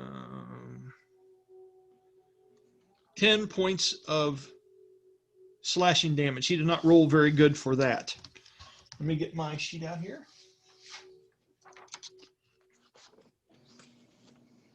Okay. Okay. And the blade goes through, and you hear it strike stone as it goes into the side of him, Danny, and cuts down underneath of the chest of his armor, which is not the heaviest stuff. But as he's crunked into his side, he hits him. The only reason it didn't go further through is because it catches purchase into the stone. And you hear the metal have a loud ching as it hits and stops the progress. It gets into the meat, into the sides of his ribs as Rainlore winces. With that, the creature is going to use its bonus action. Oh, fuck. And withdraws the blade from Rainlore slowly with a long gash, a long yell that comes out of its mouth. As you can almost swear you hear it touch one of Rainlore's ribs as he withdraws it out slowly and painfully as Rainlore takes additional damage from this move. 8 on that one. Whew. Ouch, motherfucker. And I have to roll something real quick to see how I'm doing here. Okay. And I will roll a constitution. Okay, I'm good. Okay. You would have imagined that would have made a lesser person black out or have some kind of ill effect on them. But Rainlore seems to be hardcore. And at this point, he is starting to throw the bow back and grab onto something over top of his shoulders. Something he doesn't use to fight with very often are his 2 long swords. He says to him, "Up close it is, motherfucker. Up close it is." At that point, let's roll some initiative. Danny, we'll start with you. Well, everyone roll and then we'll get totals. Sorry. I'm excited. And now, guess what I get to do? I get to change the music again. Yay. Let's go to this one here. Let's pause you. Let's go to this one. The way this is starting out, we may want to like Google up the Benny Hill theme. No shit. That's not condescending at all. And I am very familiar with Benny Hill. My dad and all of them used to watch it when I was a kid. And I used to never just, it was ridiculous. That show's so damn perverted. He's calling you old, Rob. I am old. Actually, I'm only a little bit older than he is, so. Right on. We're pretty close. Hey, he was the cool kid in high school. We were in high school together in another life. I think it's only like 1 or 2 years. That's it. You were the cool guy. He was smoking Marlboro Reds when I was still trying to steal Mad Dog 2020. He was the cool He was the cool guy. Never been a smoker, but me neither, bud. Me neither. Okay, so I've had more than my my fair share of Mad Dog 2020. That's rough, buddy. I think on my deathbed, if I die before 90, I'm going to blame Mad Dog 2020. I'll tell you right now. Okay, Bastille, just because I like large numbers, I need to know what you rolled for initiative. 25. Of course you did, you lush. It's terrible. 25. Okay, Kylian, what'd you get? 28. Ha! Finally, someone that beats Danny in the turn. I like it. Ignatius. 19. 19. That's not bad. See, Cleric's supposed to be there. A cleric is supposed to be right there. Rainlore rolled a natural 2, Ouch. which gives him a 10. Well, at least he's not starting out prone also. So No shit. Well, I mean, he is. I know. That's just, yeah. Sarcasm. I missed it. I'm so into numbers. I was like, he's not all funny. You got me, buddy. Okay, so let's Yeah, do he's this. having a rough start to this. It's not worth 2 fucks. It really, really isn't. That is skeleton number. Got you.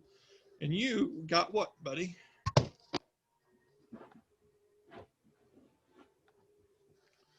Okay, so it goes like this. Kylian, you are first. And Bastille, you are on deck.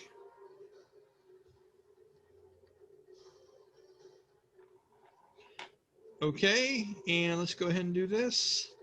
4, 5. All right, so Kylian, up ahead, you have seen Rainlore fall, and a sword has dove into him and was pulled out slowly and painfully as this creature's mouth opens up. The eyes glare bright purple, and it lets out this evil kind of hiss down onto the creature and drags the sword out slow. You're seeing this happen. Tell me what you're doing, buddy. What's the lighting like in here? The lighting is dim. You are having to use your vision to see decently well. It'd be a low lit room, almost like this is like a night light in the middle of a big chamber. What about the light behind the skeleton? How is that? Non-existent. So But there'd with be your no light vision, behind him? your vision, you could see there. No, would be no light I behind see where it. he's going with this. I do too. Not about It's all just darkness and shadows all around through that. All right, then. I'm going to shadow step. Okay, and you can do it 60 foot, right? Yeah, I counted it. It's about 30, 40 feet to And get that's a- behind him. And that's a bonus action, correct? That's my bonus action, yes. God, your DM knows shit. You ought to thank him. That is good. All right, let me see here. Kylian, I got a long list. I got a long, distinguished list of people and players. Okay. So, Kylian, poof. Poof. As we said, Danny, in true Nightcrawler fashion. There he is. I like the dimension of it, too, that you're actually behind the skeleton. I think that's just really cool. I love this shit. All right, buddy. You are there. What do you want to do when you show up? And you're like, hi, I'm Kylian. I'm here to cut you. So as Kylian teleports, basically shadow steps behind him, he's just coming out with a swing of his, I believe it's that special sword, the Falcutta. Falcutta? Yeah. Yeah, he has 2 of This? them he uses, yes. So, And you yeah. also have weapon specialization with them, and you have different moves and things you can do. You have combo attack, all kinds of different feats and shit. Let's say, yeah, for this instance, you are a Gloomstalker, correct? yeah. Okay. This is the first attack against this creature. And you have initiative. So what does Gloomstalkers do for that, buddy? Now, I believe, if I remember correctly, I'm just reopening the Gloomstalker one, that I actually get an advantage on my first attack. Mm-hmm. Yeah. And a bonus equal to your wisdom modifier, if I'm not mistaken, to this first attack. But double check me. It'll say right there in the character class. Gloomstalker, Gloomstalker. Remember, kids, do your homework before game. Yes. That's a tip from your Uncle Brian. Yeah. So yeah. Ooh. Yeah. No. So I can attack. So yeah. No. I get advantage on my first attack, and I can attack twice. Yeah. Well, you can do attack more than that. You got 2 attacks per round anyway. So that's like that's 4. And you also have the ability where if you miss one because of your kit, I think you have the chance to automatically re-roll a miss 1 time per round. So, yeah. This is gonna be a fun little thing. Someone read some shit. Someone should have read more. Let's move on. It's not like we have jobs or deliver puppies or anything. Nope. We got All lives. Go ahead and roll for your first attack and with bonuses. And once you've taken into consideration, tell me what you get. All right. I got a 17. Plus. No, that is with the bonuses. And that's with advantage? Yeah. My other one was 12. And then did you add your wisdom modifier to your first attack? Now if I add the wisdom modifier, that is a whopping. I just gotta pull up my character sheet again because I cannot for the life of me remember what my wisdom modifier is. My wisdom modifier. That would be a whopping 20. Okay. You just connect with it. You don't breach it, but you're able to hit it into the back. Okay, so when you get into it, you're looking at the patterns of its armor and stuff like that, and you're thinking, man, if I could just get in that one spot, and you bring the first Falcutta down the cross, but you don't trace the line perfectly in the crease in its armor, and you hit on the outside of the armor. Go ahead and roll your damage. All right. Now remember, you have weapon specialization. You can add a 1d4 to damage one time per turn, or 1d4 to attack one time per turn. It's up to you. Yeah, I think I'll add it to my damage. Okay. 10. Okay, you do 10 points of damage. You feel your blade take purchase and hit inside the deep spirit and bone of this creature as you get through the armor, but not very much. Okay? So roll me a 1d4. 4. Okay, the armor took a pretty good chunk of damage from that one, and you gave it, and I'm not telling you. Okay, that's your all right. first attack. What are you doing if Yep, what are you doing now? I'm gonna swing at him with the Falcutta again. Okay, go ahead. 23. A 23 hits but does not breach, as this thing is wearing quite a bit of armor, as you can see. Go ahead and roll your damage, sir. 6. Okay, this one, and then roll me a 1d4. 3. Okay, so you hit the armor, damaged it again pretty good. This seems to be brittle and frail as you're cleaving through this. That one did even less damage to the inside of it. As you see, the armor on this thing is imposing, but you were able to break through it just enough to scratch the insides of it. Is there anything? You've already used your bonus action, so you can't use a curse on this or anything. No. So I've used my bonus action. So how many attacks per round do you have? What does it say down there on your character sheet? Attacks per round. Something slash something. Yeah, something slash. Attacks per round. Here we go. I've got 5-2. Okay, so you can do 3 this round and 2 the next, or 2 this round and 3 the next. What do you want to do? I think I'll do 3 this round, 2 the next. Okay, so you've hit twice now. Yep.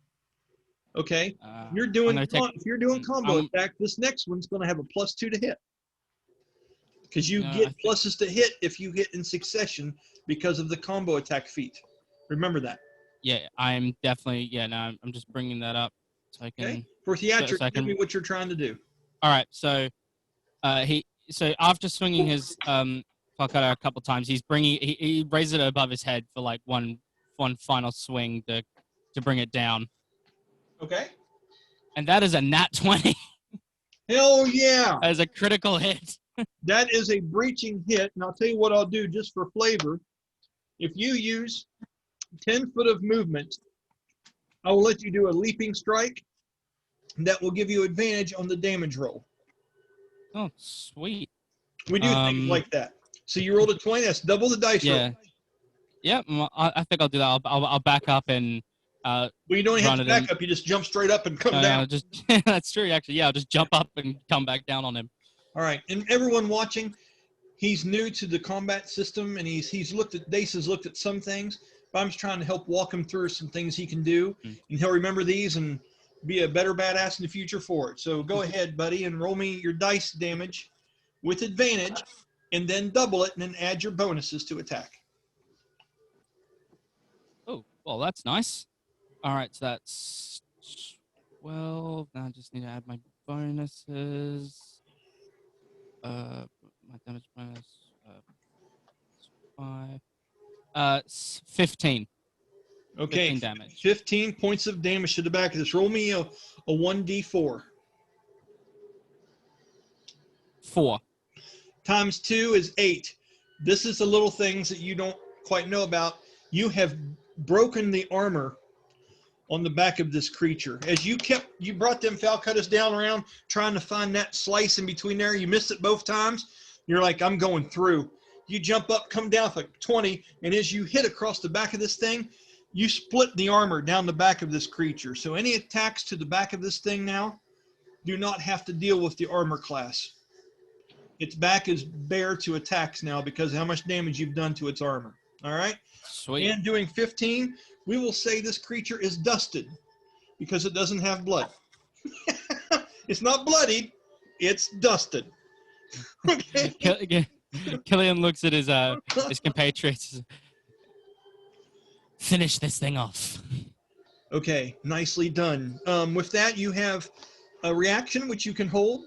I think you have counter strike as a feat. Yeah, I do. Hit you. I think and you have movement minus 10 foot. Still, you can use. You want to stand your ground? So yeah, it's I'll stand my ground. Okay, awesome, buddy. With that, I want you to roll me a Constitution saving throw. Oh boy. 5. Okay.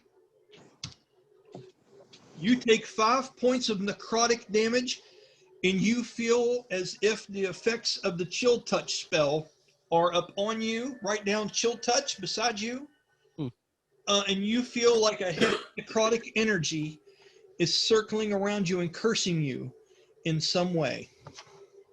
Although it hasn't revealed itself yet as to what it might be. But you took necrotic damage by being close to this creature as it radiates some kind of evil force. Okay? Oh, fun. And it's not. It kind of sucks. All right. Next up is Danny, and then it will be Ignatius on deck. All right. Bast is going to, using his free running feet, he's going to run basically past Rainlore and land on he's going to run up the left side of the wall and then bound over to the right side of the creature. And just as his feet touches, or just before his feet, actually, I'm sorry, as he comes up, he's going to toss one dagger off with his left hand. I'm going to make an attack roll for where that dagger is going to go first, with a nat 20. Fuck! Oh, is that an acrobatics check then? Yes. So first, okay, well, Danny likes to get ahead of the DM sometimes. Listen, you were run up, you're doing your feet. You ran up, you jumped over top of Rainlore, okay, because he's laying down, he's prone, makes sense. You bound off the wall with a nat 20. So you can flip. I want to see like some Circus Olay shit here, sir. Paint a picture. What's it look like when you're jumping off that wall and doing your street running shit? And you're looking to go here, right? Yeah, as he kind of runs up the wall, you've seen the free runners, how they'll run and do the flip sideways. And he kind of lands facing that, but as he's in the air flipping, he tosses a dagger to the other side of the creature. Okay, so you're here, and you're tossing the dagger over here. Yeah, and I did that mid-air. Like, as he was flipping, he tossed the dagger. Hey, of course you did, you fucking badass, you. Of course you did. All right, 26 for the dagger toss, and just as his... Yeah, I'm going to say that probably hits it. Lucky shot. So that being his free teleport, is his feet touch. He teleports to that dagger so that the creature would have heard his feet hit, and then he teleports to the other side. And then I'm going to give him an attack of advantage on you as his reaction because you jumped across within his area, but I'm going to give him disadvantage on it because I like to add the flavor that you did a natural 20 on that maneuver. Okay, so that's a DM thing. Rules don't specify that I do that. He would normally get an attack of opportunity on you, but you are pizzazz, sir, with a 20. So I'm gonna give him disadvantage on his roll against you. I thought you only got attacks of opportunity when you're moving out of their area. You crossed through his area, and then you're zapping back out of it again. Correct? but he's teleporting out of it, not moving per se. But the question is because of where he's at, he was in his area when within his range when he jumped over Rainlore. So I guess he's moving around within the range. So That's what I'm saying. yeah, I think that would get the attack of opportunity, not necessarily on the teleport, but on the jump from the wall to where he's landing. That's kind of what I'm getting at, but I also understand Danny's point. He is getting into range with him, but when you moved into, Well, he was already in range, and now you're moving within range. That's what provokes it, I believe. Okay. Okay, with a natural 3, he misses you, so he wafts at you as you're doing these flips around. As you're going up above him, he wafts at you. You throw this dagger to the other side. What was your roll for that, Danny? That was a 26 for the dagger. It's very well done. You were able to move over to this side freely with that high of a roll. Are you going here? Yeah. Okay. No, actually, one more down. One more down. Sorry. Right here. Yep. Okay. Now with that, have you been keeping track of what you've used up so far? Yep. Okay. Tell me what you're doing next. Well, his first attack will be his sneak attack, and I'm hoping I was able to surprise him since I went from that side to that side. I'm rolling right now to see. You were able to. It almost fucked it up because you went and let him see you, but then because you teleported and reappeared, I'm going to give you that. He rolled very low on his perceptions. You were able to sneak on him. He's still looking where you were after he swung. He's still like, Okay, so with a natural 19 plus 14 to hit, he's going to stab right into him. we need to Just add numbers together. I need to know a total. That would be a 33. Okay, yeah, that works. Okay. So damage would be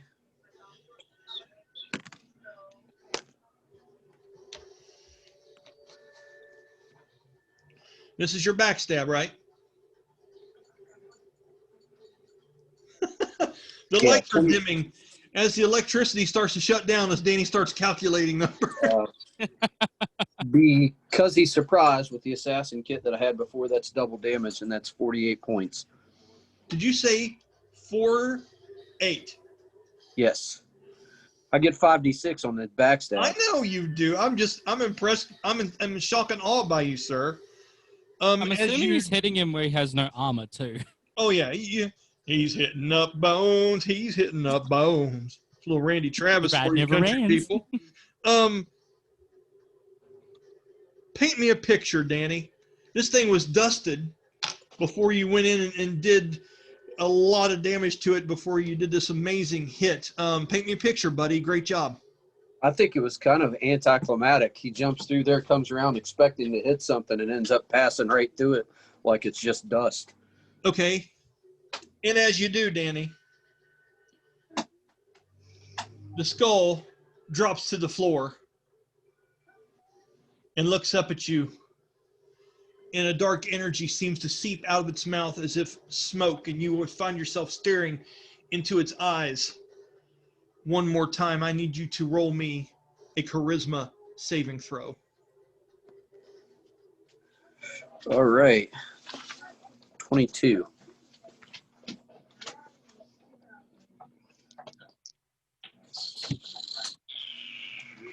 You pass. As the chain erupts from this creature's mouth and goes to come at you, it comes up so far, and it comes to strike at you, and you naturally swing your dagger out and block it off to the side. As you do, the chain links all fall apart and jingle and fall to the floor like dropping change out of an open hand. And the creature, the skull, seems to crack. Dace, I need you to roll me a perception check. 21. In the distance, somewhere from a deep down corridor, and it seems like you are the only one that hears some kind of feral, deep, sorrowful moan as if something has been hurt far off in the distance. This echoes and reverberates off the walls in here. All right, reverberates. Reverberate or reverberate? It's reverberate, correct? Yeah, I'm pretty sure it's that. I like it. We'll stick with it. Okay. You feel as if this has affected something because you hear this moan, and you can, normally these sounds that are coming from these things are not audible to you for bouncing off the wall. They're not physical. This cry, this agonizing moan from this thing falling, this was a physical thing, Dace. This was an actual sound that came from something on our plane that is bouncing off walls, and you're picking that up, and that seems very strange to you. Kylian looks at his companions and says, Whoever said killing these things off would hurt something, I think you might have been right. I just heard something cry out in pain. When it I would fell. believe, but I can hear you. The skeleton fades. And it's gone. Do I need to speak up? No. I meant my character is actually too far away to hear you. Yeah. And like the old man he is, he's like, what? I was the one who said that, but I'm still back. Your character's still not back there. I'm still back looking at the hawk. Yeah. Yeah. He's still just like, what is it on Dumb and Dumber? Pretty bird. Yeah. Pretty Pretty bird. bird. I'm back to In a second, he'll be going, sketching hey, the you map. guys. Just absolutely memorized by this big stone bird. Oh, Yeah. hell yeah, dude. Hell yeah. So that one falls, and you are now into this other chamber where there are 3 different pedestals, and there's another one of these birds. This one's wings are down. This hawk seems to be symbolizing something. It's a hawk in mourning, almost. Okay? Bast looks around to everybody and he says, if you slay one of these, remember your loyalty to the king. Okay, with that, roll me a performance check when you say that to these 2. Performance plus 8, so that would be a 19. A 19. You guys roll checks, charisma checks, both of you. Tell me what you get. And at this point, I would probably be coming strolling up. I will say Ignatious is walking up just looking at the damage. Let me get that real quick. Hold on here. Where are you at, Iggy? There you are. Sorry. A lot of stuff going on, boys. And now I will say that your aura. Yeah. I was just going to say that too. I'm probably, that spell's probably reached its duration. So here's the problem, is because I joined you with that image, it's stuck there now.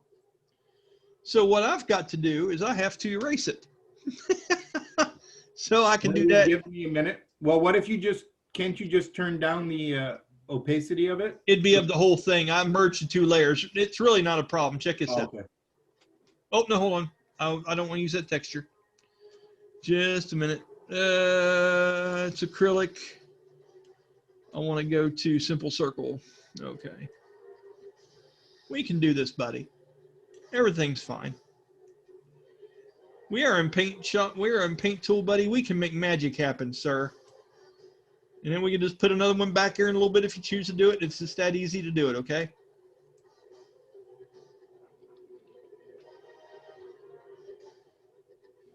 And there you go. And you're back to normal, buddy. little D&D magic for you. Okay, so Iggy. Hey guys, what's going on? I missed something? I was looking at a hawk. Do you want to stop and look at this pretty light on the floor? I'd probably come up and be like, yeah, I absolutely would be looking at that as I come. Okay, cool. Roll a investigation check. Yeah, because I'm looking at everything. I'm going to come up there and I'm going to basically be like, oh my God, the detailed maps of the previous wars. There's so much we can learn. As he's doing that, Rainlor's pulling himself up off the floor as Bastille wants to grab his hand. He's getting like, that's just damn terrific. That's damn terrific, Iggy. Super glad you're You're 26 on my taking it all perception. in. Okay. Yep. As 26 helping on my them up. perception. 26. When you look into this orb, okay, with a 26, okay, not only does this look very similar, but a different kind of the stuff that you saw in those gates that led to your city, Right. things that these guys activated when they first came to you. But you see something even deeper inside of that. You see what you think, and you could swear from your training and your history, is an element in here, trapped inside of this orb. There's some, it's not just lit up, there's some kind of element inside of this, and you know that the lodestars on airships hold elements to empower them. You know that different elements can be held within ancient weapons and have a life and meaning of their own. You can almost make out some faint sound of some voice inside of these things. Can I cast detect magic on it? Hold on one second here. Absolutely, if you'd like to. I would love for you to cast detect magic on this, sir. I absolutely would love to cast detect magic. If you have identify, that would be even cooler. Well, whether or not, I like, it's all. I'm going to start with detect magic. I don't think I have identify. Well, I tell you this, Ron, you can cast that, but you're looking at this thing and you can absolutely tell that it is magical to some degree. You don't need to cast that to know that there's something magical about this. Right. All right. Well, I'm sorry. That was I know I learned more than that. I learned like what school of magic it has, if any. Oh, cool. Okay. And let me see. Your action to see a faint aura around any visible creature or object in that area that bears magic, and you learn its school of magic, if any. Blah blah blah. Go ahead and cast it. Oh. What's the range? The range is self, so I have to basically be right there. Okay. And there's no saving throw or anything like that. I'm confused. So you cast it on yourself, obviously, but how far of an area can you detect magic in? Because you said in the air. Up to 30 feet. Within 30 Okay. feet. I'm sorry, I said that. I didn't. No. Sorry. Okay. And there's no saving throw. No saving throw. You're casting on this orb. Yep. Well, basically, it's anything within 30 feet of me that has magic on it. Okay. So I see it, and it's lit up in an aura. you are not only That's why getting, range is self. and this is very interesting that you've done this. You are not only getting a sense off of Rainlore and Bastille and Kylian, and you're getting their own in particular things and tinges as to what they have up and going right now, but you sense a very familiar darkness on Rainlore, as if he could walk amongst these people as one of them if he chose to be. He has a darkness around him that you have never seen like this before. I would say it actually almost looks visual to him, as he looks like shadowy to you for just an instant, almost the way that Frodo in The Lord of the Rings looks when he puts the ring on. Okay. For just a moment, you get a glimpse of that in him, okay? And he looks at you with a very puzzled look. But then, when you look back into this orb, and you stare into it for a minute, you hear a voice, Ron.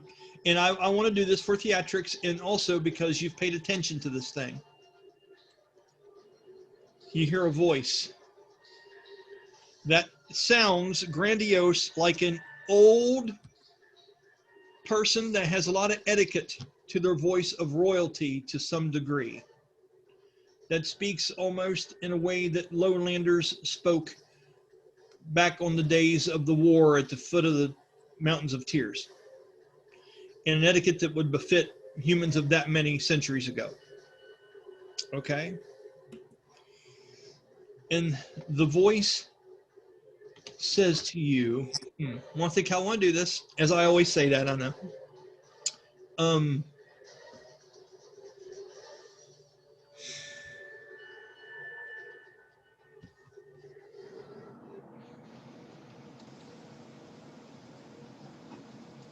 He searches me out. You cannot let him find me, for I am the last of the kings uncorrupted in this crypt. Find me, and I shall help you root out this evil.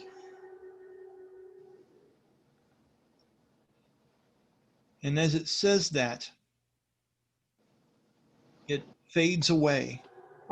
And you could have swore for just a moment you saw a flash of something deep down inside of this thing, an image of an ancient armored guardian that had the pointed silver helmet and the black and gold armor of what these guards look like in the city, only more grandiose, more high-ranking, noble or king-like, peering up at you as almost looking through a pool of water with an outreached hand. And just before the fingertips touch the inside of this lens that you're looking through, it disappears and swirls back into a shape of cloudy and white smoke that rolls inside of this thing. What are you doing?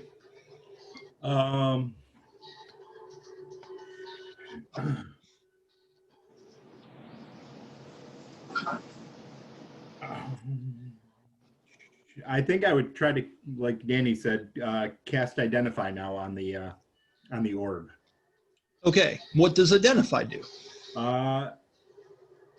If it is a magic imbued object, you learn its properties and how to use them, whether it requires attunement to use, and how many charges, if any, as it has. You learn whether any spells are affecting the item, and what they are, and what they are. If the item was created by a spell, you learn what spell created it. Okay, go ahead, and you have to roll that to see how successful you are with it. No. Thanks for identifying the spell. Yeah, I tell you what, for this purpose, there's a lot of layers here, and it seems strange to me that you could just walk up and know everything about a thing without having to make a roll. So I'm going to have you roll a spell save DC for this thing, like it was a radius area spell. You roll your 1d20 plus your effect bonuses, like if you were doing something on wisdom or something. And I'm going to have that gauge versus a DC to tell you how much you figure out here. And guys, we will do that from now on. I want to do that to see how well he casts this. I like that. I like that a lot. Yeah, yeah. Actually, not a bad. That's actually a very cool change. Or we could even set spell levels as well. So if I'm like, if it's like a level 1 magic item, I can just know everything. But if it's something a little more in depth like this, I agree a roll. I'd say every 2 levels gives it a DC of 5.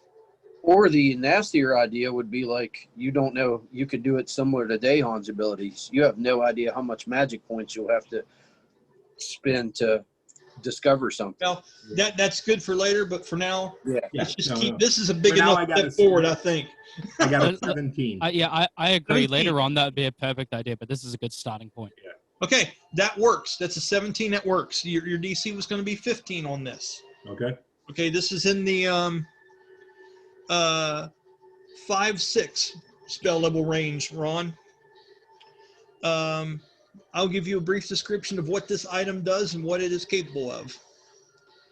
Before this item was sealed off and corrupted by something else that seems to be holding it back, you could see the soul that you spoke to when you detected magic of a very high level earlier wanted to be able to tell you more, but it couldn't. These are ancestry stones. You want to write that down. And they give direct bonds by any one of their lineage, and you'd have to imagine it as King Omadon, can speak to the fallen kings of old by going through and having conversations with these. These things are placed in different places throughout this crypt.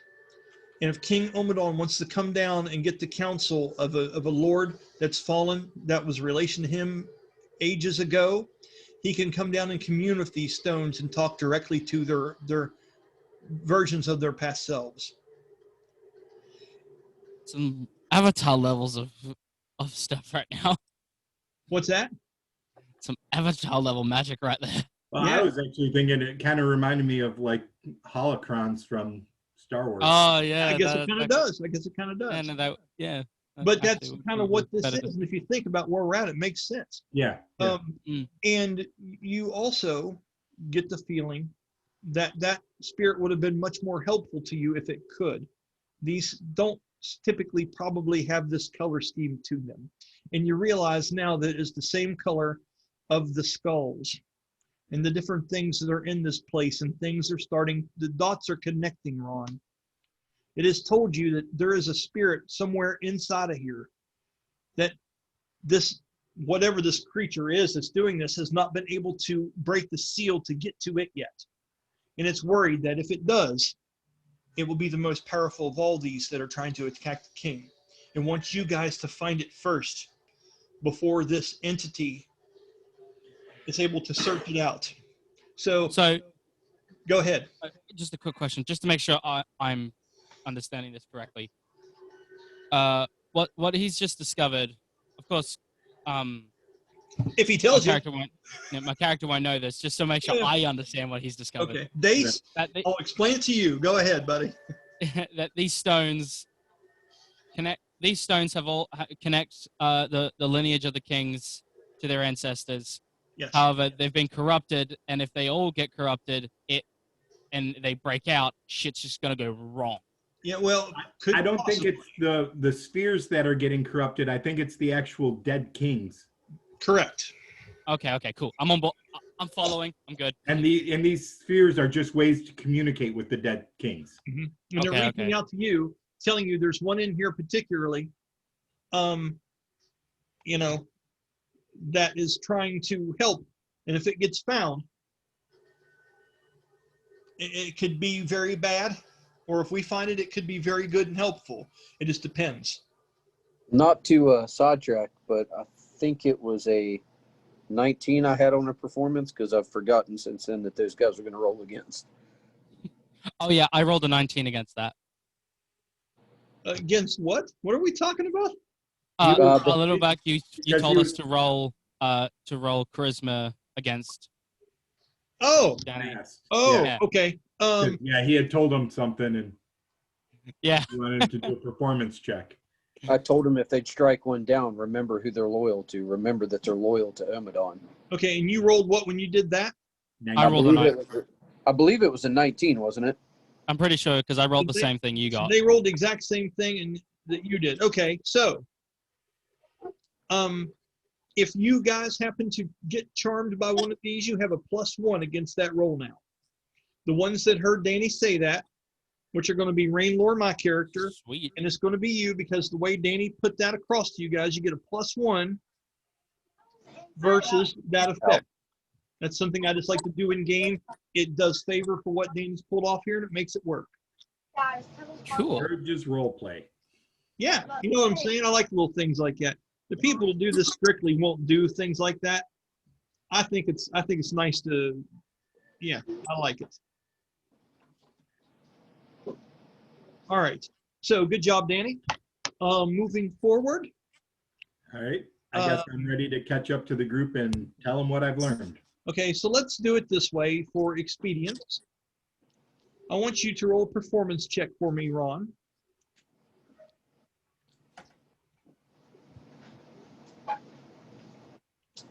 Ooh, sorry guys. A nat 1 with a 2 bonus, so I've got all of a 3. There's a shiny crystal and it's got stuff in it. That's pretty much it. Ron, I want you to role play. Remember, we made the walrus puke on Danny. So now Danny wants to see how Ignatious explains everything that just happened with the roll you made and action. This will be good. This is going to be great. So spheres and dead kings, and we've got to stop. It's corrupting. Rainlore looks at you and says, "Oh my," because he's like stairs and dresses and kings. Oh my. Yeah. That's what Rainlore says sarcastically. What are you saying, Danny? It's like everybody knows royalty's corrupt. Come on, man. No, they're corrupting. They're corrupting kings. And we made it political. We have to stop it. Okay. The spirit Kylian told just me. pokes his head at him like, what? Yeah, Kylian's like, The avian one has lost his mind. Let's travel Avian on. one. Yes. Let's just keep going before we all lose our mind like our avian friend here. That's fantastic. All right. So now that the music has calmed down, thanks to a little bit of YouTube magic, dun da da, where y'all headed? This seems to be a dead end up here. Mind you, and I'm literally just throwing this out there. Now that you know that there's passages in here that may not be easily available, you guys are more than welcome to look for hidden passageways, for doors. So just going through and sneaking around may not be enough now. Maybe you need to traverse and do some other things. But that's just from the information that Ron has gave you. There's something in here, could be hidden, could be helpful. You got just a bare dollar minimum. You know, you got someone Play-Doh for their birthday, pretty much version of it. Yeah. Dollar bin shit, sir. Do those I'm gonna statues go look up and pushable? inspect the statue. Oh, the statue? Who's Yeah. going up to investigate that? I am. I'll go with it. I'll go with him as well. Okay. Well, I'm not staying down there alone. Okay, so let's just do this then. Let's stop sharing for a minute. Okay. As you guys go up and approach the statue of the hawk that is in mourning, whereas the other ones have had the large tokens on them, you look around and do it. You will do this with advantage because there's two of you trying to do this. Which one of you are going to do the actual perception check? Or this You would wanna be do the actual- investigation. This would be investigation. Yeah, I'll help you do the actual roll. Okay. Pretty sure your investigation's higher than mine anyway. And Ignatius would jump up and help, but he's still kind of lost in thought about everything he has just taken in. He's thinking about all this stuff, and you can see him like drawing in the air. Because Like, I don't have it all worked out yet. So that kind of helps with why I didn't get it across very well. right. All right. And with With advantage because Kylian's helping you. all right. So with advantage, 17 plus 8. So that would be 25. 25 is what you needed. Quick math. Okay. Lucky son of a bitch. Okay. When you look at this thing, you look at the gaze the thing is making onto the floor, where this thing is looking down at. And you see it looking down in between those three pillars in the middle of the floor. And when you follow its gaze and you look at it carefully, Danny, you notice that there seems to be some kind of crevice along where its wings are connected to its body. And Dace, as you start looking at the face, you look onto the floor where it is moving. And as you walk across and step so lightly on it, you hear that stone begin to rock and kilter just a little bit in the ground in its place, as if it's a loose stone in the floor. What are you doing? I'm gonna have a look. That loose stone on the floor. I want to have another look at that. Okay, you look at it again. Appears to be a loose stone centered in the middle of those three pillars that don't have anything on them, and the hawk's image seems to be mournfully looking straight down at that stone on the floor. I'm looking at those wings and that crevice in it. Can I raise the wings? Roll me a strength check.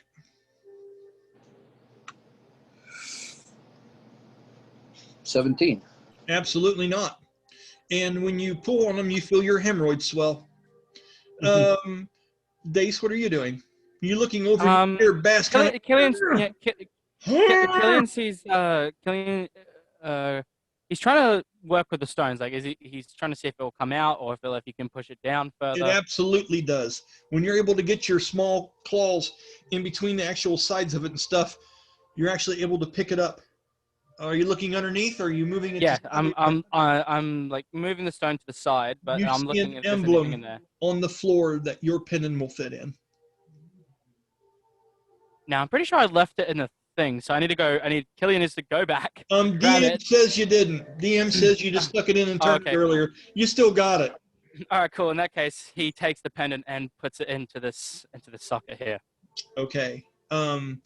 As you do, and you place it down inside there, and you're noticing that your wings are open on yours, as they have been on all the other statues. As you place it in and you turn it, as you did in the main doorways of this place earlier on, as you do, the wings begin to unfold and open up in a way as you hear chains and gears moving inside of the statue, which you now understand has a mechanical center to a certain degree.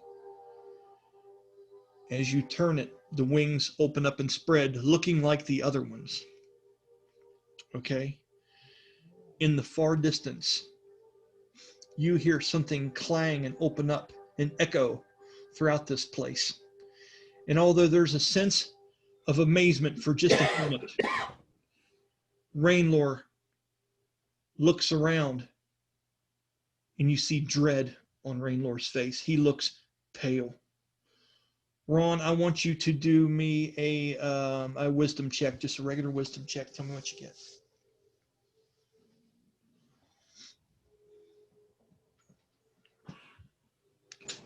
How'd I get Alex's dice?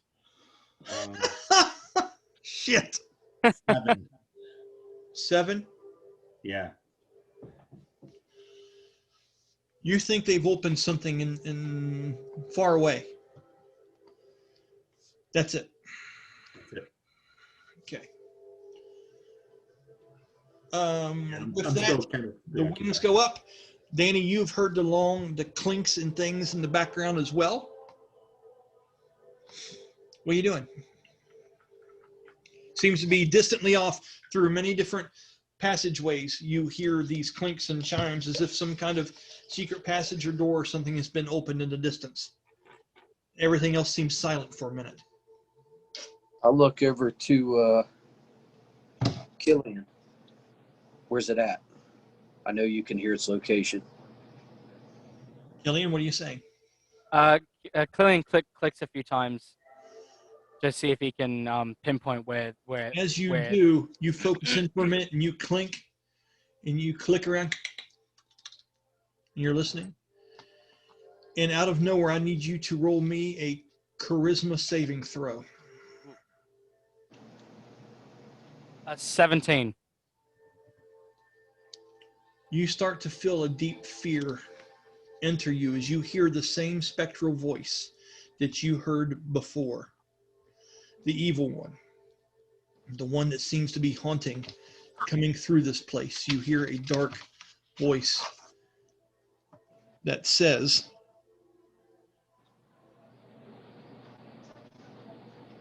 "Millennium, there you are."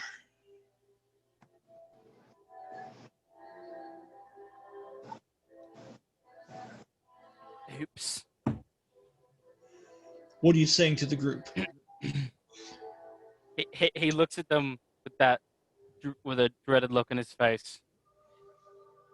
I think I just let it out. What did you hear? And he repeats to them what the spirit said. I'd like to do a history check since I'm from New Gindar With disadvantage, you can. and because I study all kinds of shit. Because You don't have to tell me. I know. You got to sell your case to me. With All disadvantage. right. History plus 8, so 18. Nothing comes to mind. Well, Millennium if you just- sounds like the name of a century or something of that nature, but you can't connect it with anything you've ever heard of.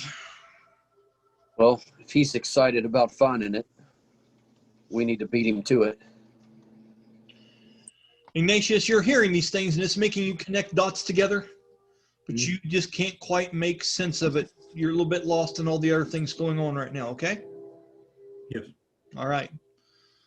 With that, what are you guys doing? And in that moment, when you're saying that, we need to start finding it first. Danny, you hear a sound from deeper down inside of this place of a lot of bones moving on metal. Not one, not two, but several. As if something has drawn their attention. And if there are more of these in this area, they are going to the sound of this whatever's happened. Try to keep up. And he takes off towards the sound. Okay. All right. As that As he passes Rainlord, he said, "You might want 4 legs for this, mate." Rainlord looks at both of you guys and looks around these hallways and he says, there's not going to be any way you guys are going to walk around me if I'm doing that shit in here, but yeah, I think training's over for today. As he puts his hand down in the vestment of what he's wearing, he keeps his hand down there and he says a couple words, and you see a flame almost engulf and come up out of the collar of the shirt and light up around his face for just a minute, as if he's telling ghost stories. It seems to be a bright purple and white that comes off, and you can swear, Danny, in a moment you see like a rune flashing against his chest. You smell heat and hotness for a minute. Then all of a sudden you smell decay. And as it happens, you see Rainlord stand up taller, and the legs sprout out from around him as he looks as if he is taking on a centurion body. Ron, I need you to roll me a 1d20. 11. He takes 11 points of non-lethal necrotic damage from the transformation, as it is a dark art that he does not take lightly. Let me write this down. Question for you. Yes, go ahead. Obviously, Rainlord took a pretty nasty cut earlier. Is he He- bleeding profusely? Is he... He is not. He is injured and grimacing from what happened to his ribs, and you can see the mark now that he's turned up into the centaur creature again. He sees you eyeballing it, and he puts his arm down over top of it. He just kind of gives you a look as if he doesn't say anything, but it's unspoken, as if we have bigger fish to fry. He's a selfless person. You know, he would never admit to you if he was hurt, regardless anyway. But I wanted to take a look, glance over and see if, if it's something I should attend to immediately, or if he's all right for now. He's hurt. I mean, he took like 20-something points of damage. It took a chunk out of him. So you would do whatever Ignatious. Yeah, I'm gonna, as we're getting ready to go, I'm gonna cast a healing spell on him. Go ahead. I'm going to cast just standard healing word. Okay. But I'm going to cast it at 2nd level. Oh, wait, no, I don't want healing word. Hold on, round 1. My cards. As a cleric, roll a perception check for me. Sure thing. 20. Okay, yeah, he had roughly around 20 hit points gone. So if that helps you gauge the spell, that's how much he's hurt. That's something I'm going to do in this game too. You typically don't. Yeah, He's killed a lot of people. If he's able to look at someone and see how injured they are, I'm going to give him a roundabout idea of what they're standing at. With that roll, I'm going to give him the idea. We're talking around 20. All right. I am going to cast Cure Wounds at level 2. Okay. And that is 5 magic points gone. And what am I healed? You are healed.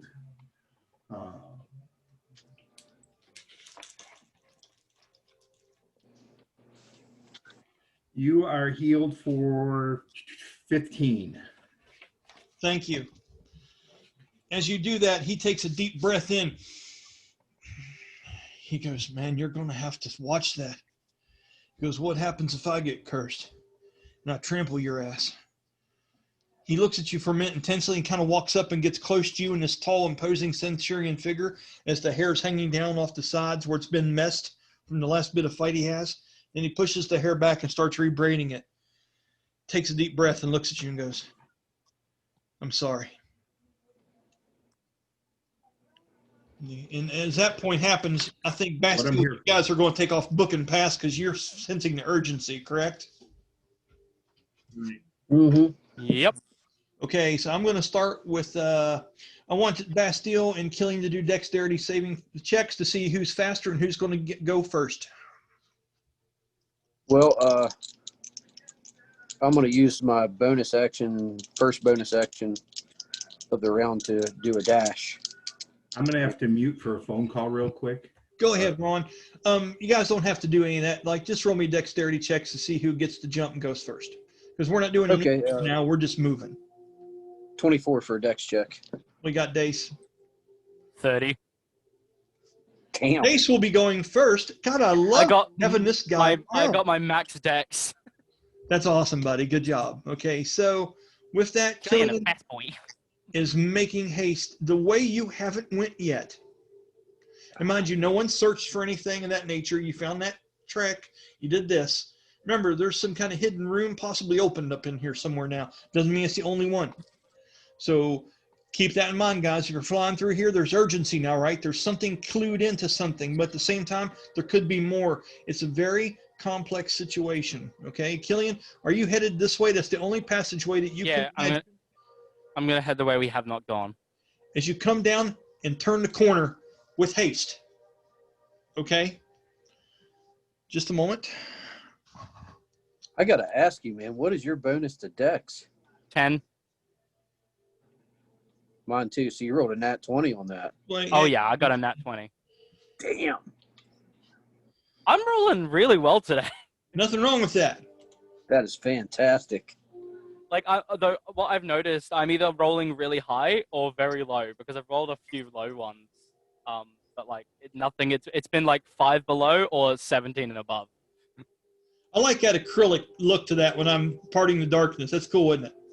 I like it. It's very cool. Yeah. Okay. So you look up at the very end of the hallway, and you're able to see a flight of stairs that goes up. Okay. And with that, you see something standing on the top of the stairway. The attention has been drawn out.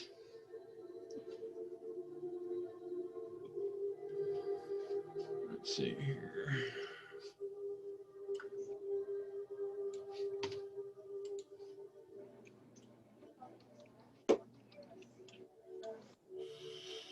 And oh, yay, it's another one of these things. it's more than one. Oh, there's more than one of them.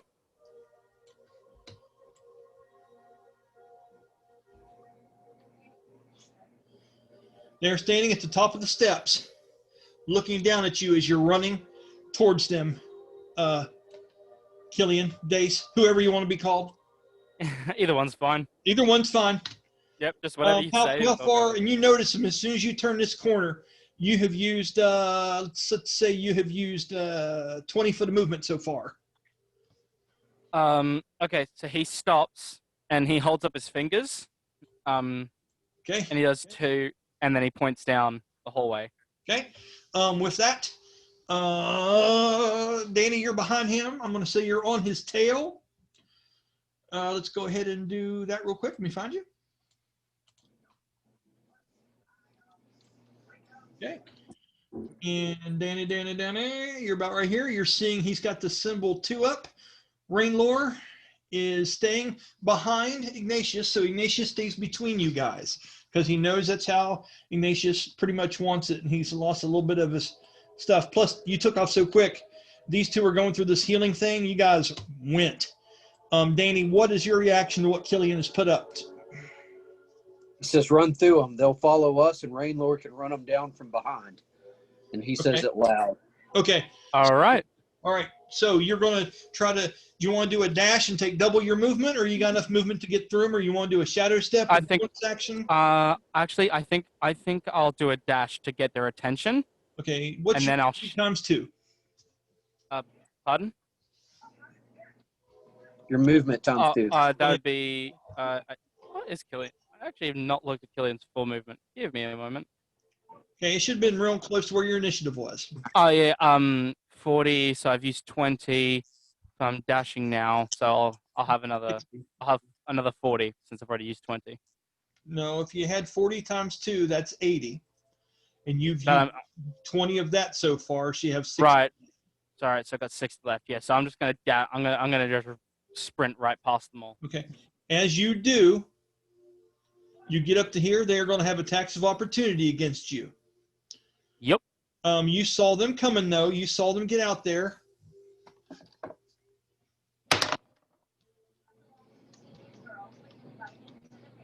23 for the first one. 23 matches my prime. Okay, so that hits you, but it does not breach you. That does not breach. Nope. Okay, so that one hits the outside of you. As you're coming through there, it has this chain flail, and it swings across at you. You go to duck down through it, almost like a Matrix move, but it catches the part of your arm still. You take 7 points of bludgeoning damage, and does that break the damage reduction of your armor? You are the elite. So there's in the bottom left-hand corner or middle left-hand side of your sheet will be your armors that you have on. There's basic, and then there's an elite. You are the second set of armor down there for your character. If you follow that column out, you'll see it has a damage reduction. What is that? My damage reduction is 14. Okay, so it is not enough to go through what you're wearing. Okay? But it does do points to you. So you take 4 non-lethal damage, and your armor takes 4 off of its armor points. And that's how this works. All right. Okay, cool. Right? It's See pretty how neat, that right? works. Yeah, no, that's really neat. I'll adjust that accordingly now. Okay. And so the other one gets another attack. It is flanking you, so it has advantage on this. That's 21. That does not match. That's less than my prime, so that misses. Okay, so that one swings by. So they both kind of swung high to get you. And the other one wings past you as you're able to evade it. You need to roll me a Constitution saving throw.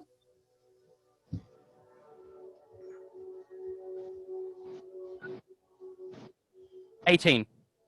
Okay. Okay, you passed the one, but you failed the other. You take 3 points of necrotic damage as you go within the radius of the one, but the other one you did not get affected by. Okay? Sweet. Now I'm going to erase some more and show you what you see in front of you. You are in a hurry, so I'm not going to give you everything here, but I'm going to give you some shit. So would we say 5, 10, 15, 20, 25, 30, 35, 40, 45? How far past them do you want to go? You can move anywhere within this area here so far.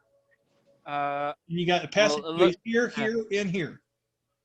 From the looks of it, I want to take the top passage. I want to turn and take the top passage. Okay. As you do, this is really interesting, guys. I'm having fun doing this. As you fly up and you run up the stairs, you get to about right here, okay? And when you do, you see something else. Watch it be another set of skeletons. Oh, no, I don't want to erase you. Wrong layer. Let's try the darkness. Let's erase that layer. What do you think? Kylian turns invisible. Wash the Like, what the darkness fuck? away. Yeah. Wash it all away.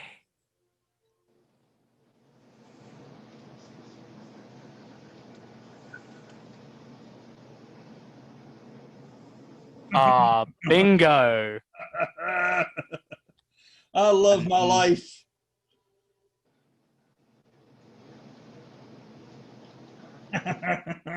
Yes, sir.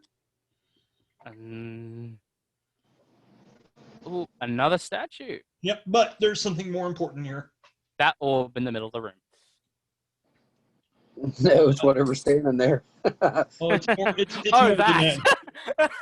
Yeah, it's more than that. Hi. You see him. My name's Kylian. Shadow Step Extraordinaire. Is I that what like to it take is? a long walk in the Your dark. voice isn't as good as it used to be. Hold You've on. changed. My name's Kylian. I like to name's take Kylian. long walks in the Nice dark. Clint Eastwood. Nice Clint Eastwood. My name is Kylian. Okay. Shadow Step Extraordinaire. Okay. Get back So, away now. I'm going to let you think about this for a minute, Kylian. When you run in the I don't room, need to. you are seeing this thing looking right back at you. If I don't do this real quick, I'm going to piss myself. I'll be right back. I'll Yeah, take go a couple ahead. minutes too. I'll be right back. I'm going to leave Yep. it recording. Let's hurry. Oh Hopefully man, we're not I recording. am so boned. No, I think, I he's think I dead, might have right? just gotten Kylian killed. Nah, hell, you've got all kind of shadow step there, mate. Yeah, that's true. I could just yeet yeet. I can just yeet yeet disappear. See, if I had what's that spell called? Counterspell. Don't yell. I cast counterspell. You yell yeet yeet spell delete. Record speed. Record speed. Did you beat me, Ron? Did you literally go I faster didn't than I did? go. You guys are terrible. You didn't go. Yeah, I'm He good. did. It's recorded. He peed in a cup, man. It was kind of crazy. Man, them guys on Critical Role, they've got Operation hooked up Demonetize. to like catheters or something. I don't know how they do it because they'll play for like 3.5 hours. They take an intermission halfway through. But I've never seen Matt Mercer sit there and like shake his leg and be like, "Gotta go, guys." Having said Didn't that, Matt Mercer call an early break in one episode?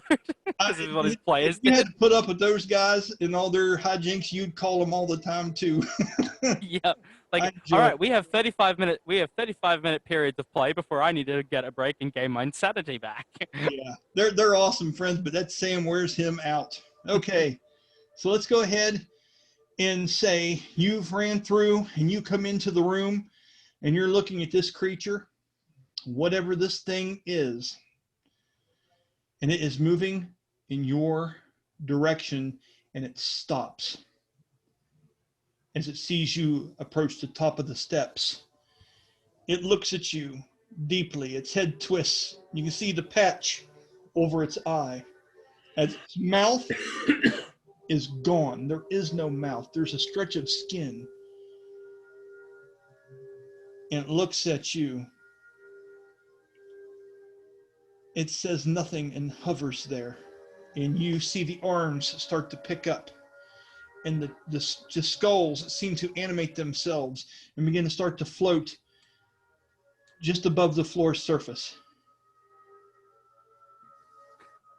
Two of them seem to have darkened eyes. Two of them seem to have lit eyes. Still the same number as before? Still has 4 on there. It's just 2 are illuminated, 2 are not. Kylian, what else do you have to do on your turn? You've used all your movement. You didn't use a bonus action. You don't have a reaction. You can't take a major action because you dashed, which took which took it. Are you just stopping there for now? Yeah. No. Yeah, pretty much. Okay. With that, Danny, what are you doing now that he's ran past and you see these 2 chains swing out at him, almost like Indiana Jones is going through some kind of blade trap, and he just rolled between them and narrowly eluded getting messed up, buddy. What are you? I'm going to move you up here where you could. Okay, because I can't. I've got to play him as if I don't, because I don't know what happened ahead of that. So what I need to know is, did they turn the corner? Yeah, did they turn their back? Because he's coming around. Are their backs turned to him? I'll let you know something here in just a minute, buddy. Let me find you real quick. I keep forgetting I got you called mirror image. Let me move this. Let me change this here, Bast. Okay, now I'll be able to see it better. Okay, so as you come around the corner, and you see them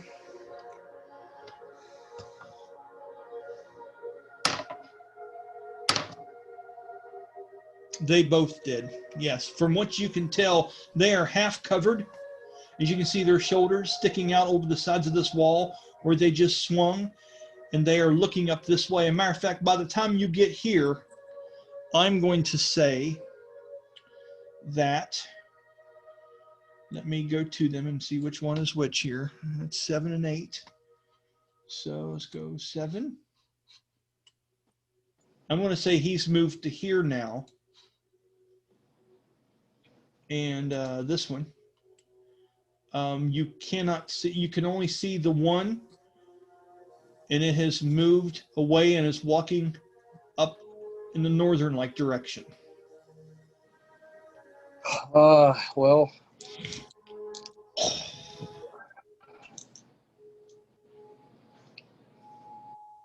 shit, with their backs to him, I know what he's going to do.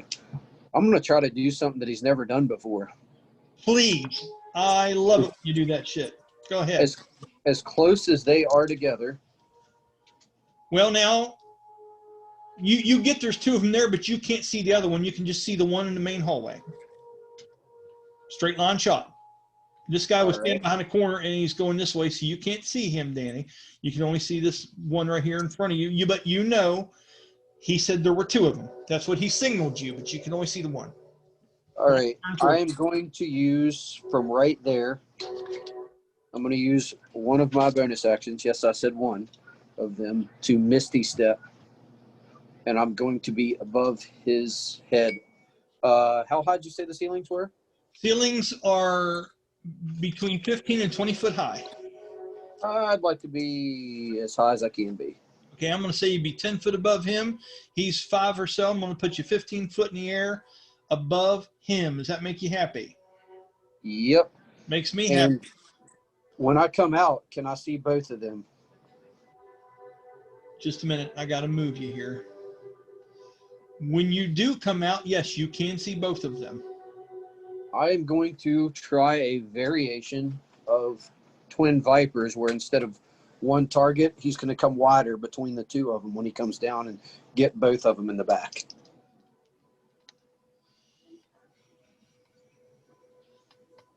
Because he's ambidextrous, I think he can widen his grip out. I understand it'll be a hell of a lot more negative to hit, but I'm going to give it a shot.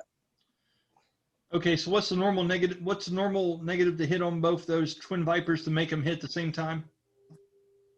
-4 for the called shot. Okay, so here's the thing. It's not going to do one thing of damage now. It's the problem with this move. It's going to be two different people. So whatever you roll, you'll have to divide it between them. That's perfectly fair. And I will keep it at a -4 only, because instead of the -4 initially came from you trying to time both attacks perfectly at the same time to cause one thing of damage. You're not worried about that point of it now. That's not what you're trying to accomplish, but I will give it a -2 hit because you're trying to jump out and stab two in the back at the same time. So we will keep the same -4, and I will add that to their armor class primaries, okay? Now, they are going to be surprised by you unless I roll something amazing here. And I did not. I rolled a 5 and a 4. So they are surprised, and you do have the first attack on them, and you are going first here. I would also say that with no matter what, I'm not going to be able to ride both of them to the ground. He's just not big enough for that. The physics aren't there even with that much of a fall. Right. True. All right. So dagger number 1. So target on the right hits with a 19 plus 14 is a 33. That is a breaching attack. So you do straight damage to the target with the right arm. Target on the left is a 28. And okay, that hits, but it does not breach because of the -2 hit on it. I will then add my weapon specialization on both of those because he's using, on that one. You with can only the do it on one. You can only do it one. Yeah. So I'll do it on that one for for the hit, and that's a extra 2, so that takes it to a 30. Yes, you breached both of them now. All right. Well, let's do the damage. Okay, and I'll let you do the damage as if it was the one big move that gets its backstab and all that shit. Then you got to divide it between the two.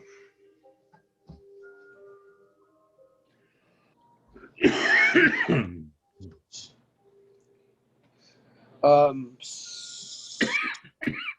66 points of damage, so 33 each. Damn, sir. Okay, I need you to do me 2 Constitution saving throws. Thought it was charisma. Shit. No, this one's just because you're in their dark aura. Oh, fuck. You know how he does with Constitution, man. I 2 of them? absolutely do, yeah. Yeah, that would be a 10 and a 13. I have passed 1 Constitution save in the history of this Okay. character. So that is 11 points of necrotic damage that you take. Okay, but here's the trick. Well, I'm not going to tell you now.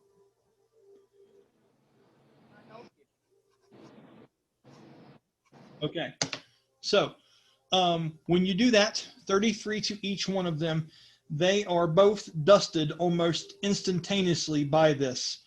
They don't fall, but I need you to do a dexterity saving throw to see how you land between them with daggers stuck in the crevices. Do you want to stick them in, or you just slice them through openings on their back? You want to be embedded in them or away from them? It embeds. Okay, Because unfortunately, that's the way the move works. what I thought. Because he commits his Oh, weight. roll an extra 1d6 because of falling damage and divide it between them. Remember? Yeah, so that would have been 2 more each. Okay, so 35. Wow, that's a lot of damage. Good job, buddy. So let me do this right here. Okay, that is your major action. You used your first bonus action to teleport there. Okay. Now that you've hit them and embedded daggers into both of them, what are you doing now? You took blasted necrotic damage as you jumped into like this nasty fog and aura from around them, which was already radiating because they tried to get Kylian with it as he darted past them. Well, I'm curious as to what happens because, like I said, I don't think the physics are there for me to ride them prone. They can't. They're very sturdy when you hit them in this way. You're not enough. So I guess I'm going to, if my daggers come out of them when I come down, I'm just going to roll between them. Okay, where do you want to roll to? Like that 5-foot area right in front of them. Right here? Yep. Okay. As you do, you're still within their area. You scared them. You rolled. You stand up facing them. Yeah, and I can't use the second bonus action, all because I had to take the dash action to use that much movement. And they've already used their reaction, so they're not going to get more attacks of opportunity on you here. All right, so counting all that. Okay, no, actually, no, I didn't use because I come down 20 foot, then. Right, yeah, I was going to say, you didn't dash. You're okay. Boom. So I still have 25 foot of movement. Yep.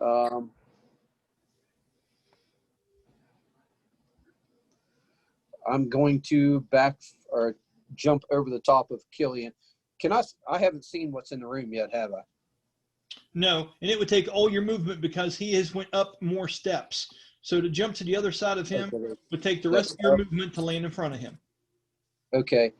Did I see that he went that way? Because I might not even turn that way if I didn't perceive it, to be honest. Roll a perception check with disadvantage. 15. No, you're not sure where he went. Fuck it, then. He lands and whispers, Kylian, where are you at? Okay, I'm going to end your turn there, okay?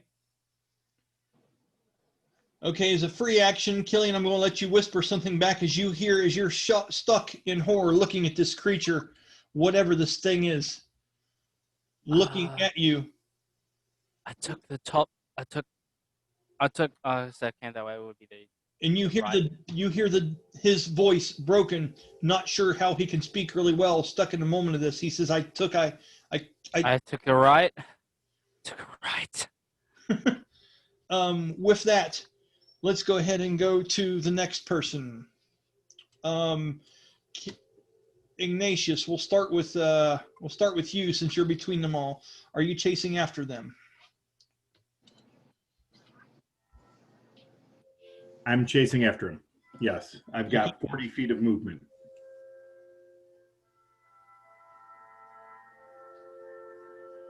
Okay, if you go to right here, you are staring at the back of these creatures that are still turned away from you, and they are facing Bastille. He seems to be in a superhero pose with his daggers out to the sides, low, facing these two creatures. I'm going to You are 10 foot away. Go ahead. What are you doing, buddy? I am going to go with my turn undead. Are these challenge rating 1 or lower? How would you know that? I wouldn't, but you would need to know that, because if they are 1 and lower at my level, it would actually destroy them. Otherwise, it would be the normal turn rules. No, would. Are you attempting it? I'm doing it one way or the other because we want to get past these guys. So I'm going to turn them and make them leave. Okay. They are not destroyed. Okay.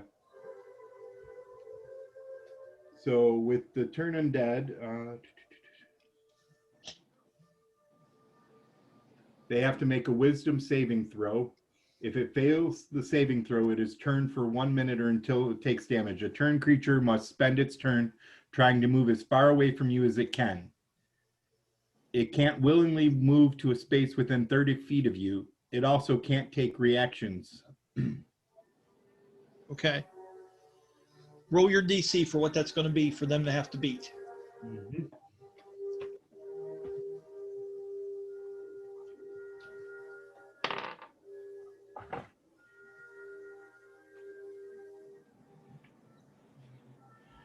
That is an 18.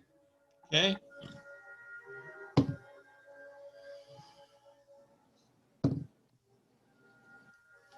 Here's the thing. You feel it take purchase and have an effect. You see their posture straighten up as their heads kind of go up and their mouths is kind of. Danny, you're watching this as you see the white feathered hair that has some feathers in it and the silver white hair of Ignatius start to come up the steps and stop and throw his hands out and begin to mutter some words as these skeletons seem to stop and firm up to what he's saying. You're down in the predatorial move, but then you don't feel threatened by them for a minute. But Ignatius, what is the rest of the spell? Do you get to command them to do something, or they just run? They run. They want to get away from me. They are not running. They are just standing still, stuck in animation, as if someone is fighting for the soul of these creatures on the other side. They are not just simply undead and they've been left to their own devices. This is a tug of war between you and something else. Let's see how that goes. Kylian,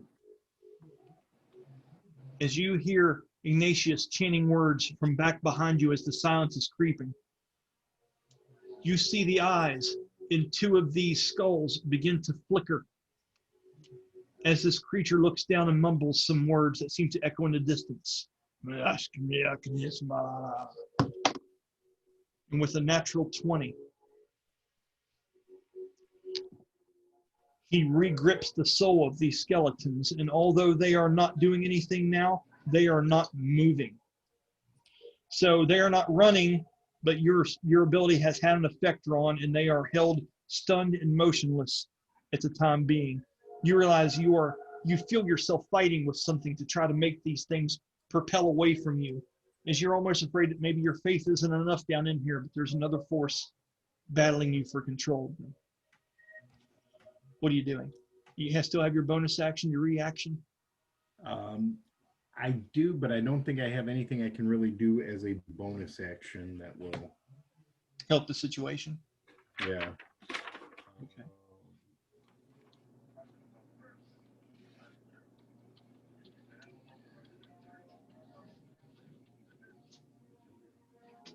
I'll give you just a few seconds here to look, and then I'm going to move on to rain lore. Okay. Go ahead and move on. There's really nothing that I would do at this point. Okay. With that, rain lore comes charging down and comes right up behind you, Ron, to look at the situation. And he stops and he sees that you have some kind of control over these two. And Rainlore knows very well what you're doing, as he's very familiar with this kind of magic.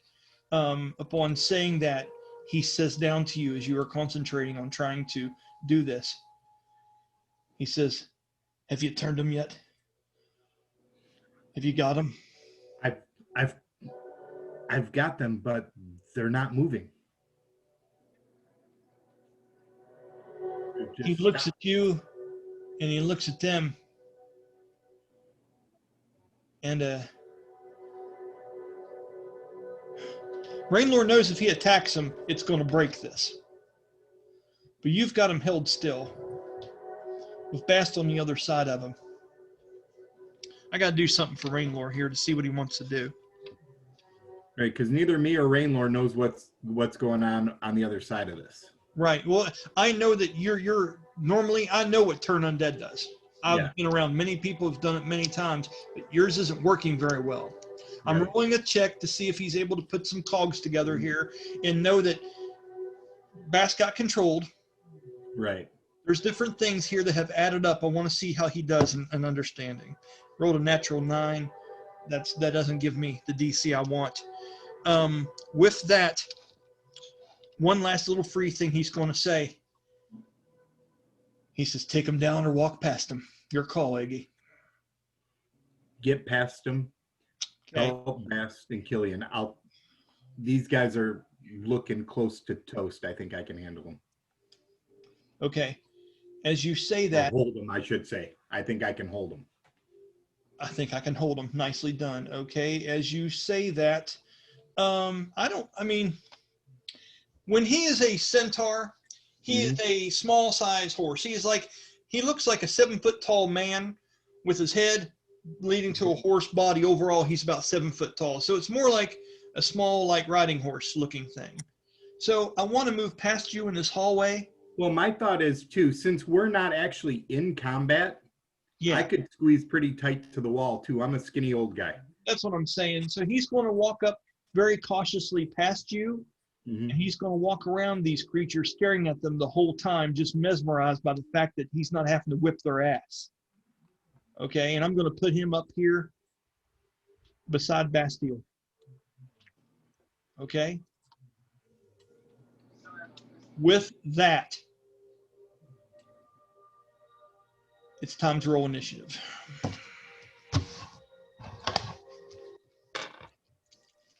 And now, the music changes. Yet again. Let's pause you.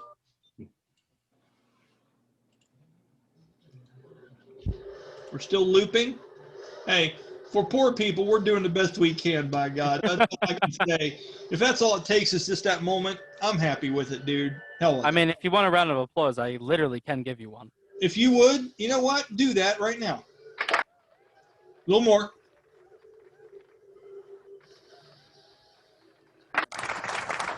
Thank you. Very nice, sir. Very nice. Anytime you want one, just let me know and I'll press the button. I hope there's like a rain of applause spell where you can start using that as a spell effect. Okay. Oh man, that'd be I'm fantastic. telling you, it's going to be the shit. Okay, let me erase a few things. Sounds like a bard spell to me. It sounds does like a sound bard bard. spell. It'd be like magical spoons, and you start playing spoons on your knee. Okay, I so want a bard that plays the spoons. you know what, Bast? I got to tell you the truth, buddy. I had a bard that have, played the bagpipes. oh God, I'm going to have. Oh no. I'm going to have Kylian roll initiative first because you know he seems just to be getting the best of you lately. Go ahead. I Kylian. really am. I got another 30. I'm going to go ahead and put it. Okay, Yeah. Danny, Nat 20. go ahead and roll initiative. I 37. think I've used up all my nat 20s. What? So, like I'm getting really scared. I've got a plus 18 to initiative. What'd you? And you rolled a natural. What? 19. I swear to God, dude. 37. Okay. Yep. Yep. 24 for me. He showed you 24 for Ignatius. Let us mortals go ahead and roll ours and see what we get. 12.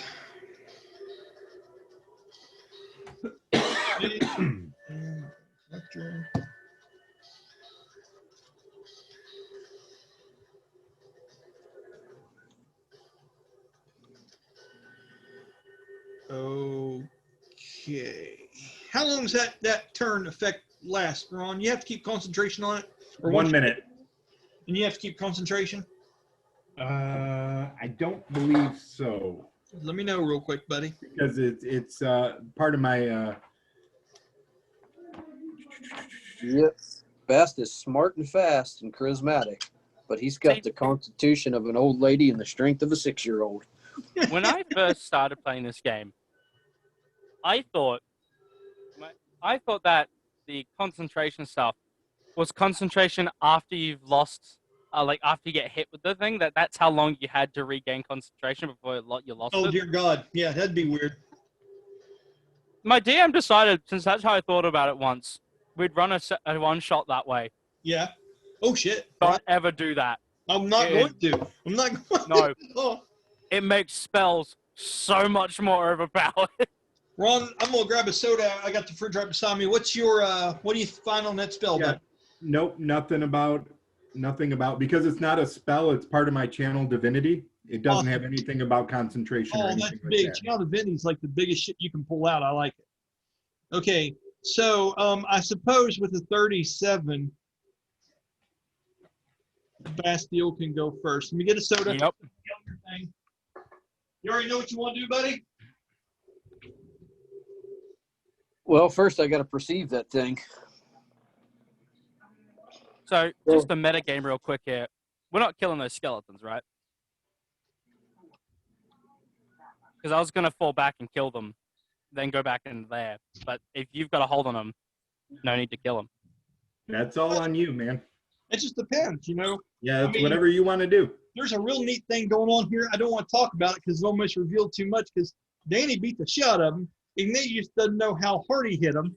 He's got a hold of him, but he's not able to turn him. You haven't seen him. Rainlord doesn't. Metagaming is fucked at this point, guys. We just got to Yeah, there is no. no point at this point. No, man. And this, what a good time this is. All right, so The big question is whether we want to try to kill them first because we know them fucking skulls are glowing. Mm, But you I don't. reckon if, yeah, The only one who knows that is Kylian, but he doesn't know what I've done. yeah, that's what's great about it. Yeah. yeah. Like, So we all know separate pieces of information that put together is a solid plan, but none of Right. us know it. yeah, out of character we know a lot. In character we all know a little bit. As a whole, they may have the plan to unlocking the universe. Divided, they have no idea what lays ahead. Go ahead, guys. Danny, go ahead. Together, they have the power to stop the chaos itself. See, and that's how you one up me. You know, Danny rolls a 37, one up to you. You've got that angst built inside you, so then you got to Yep. look at me. This is a vicious cycle. It's just a never-ending cycle of vengeance. Go But ahead. Bath looks to where he heard Kylian. Looks over his shoulder. What does he see? And then that'll decide what he's doing. Okay, you see, I will put it to you this way. As you look up the steps that you have not started to ascend yet, they're 5 foot taller than you would be. You see a shadowy, you see the reflection, you see a shadow behind Kylian, as if there is some kind of entity or that kind of ghostly flame color shining past him, past his feet, as you were looking at the back of Kylian standing there with his swords drawn out, frozen. The long shadow of Kylian coming down the steps, and you're looking at it and you see the light past him of this flickering kind of those blues and blacks and flicks of white kind of rolling past him. You know there's something up above him. It's emanating that undead light. That's what you see. I like that picture too, the long shadow coming down the stairway. Go ahead, Danny. What are you doing now? I'm going to go up the steps. Okay, so I'm going to take you 5 foot of movement. You're going to be standing right behind him, buddy, and you are going to be looking over his shoulder at that creature, which seems to be peering straight at him with these flails hanging down around his feet, and they seem to be dancing as if they have a life of their own, and he is just standing there not making any motions, but staring down into that orb and muttering something underneath his breath.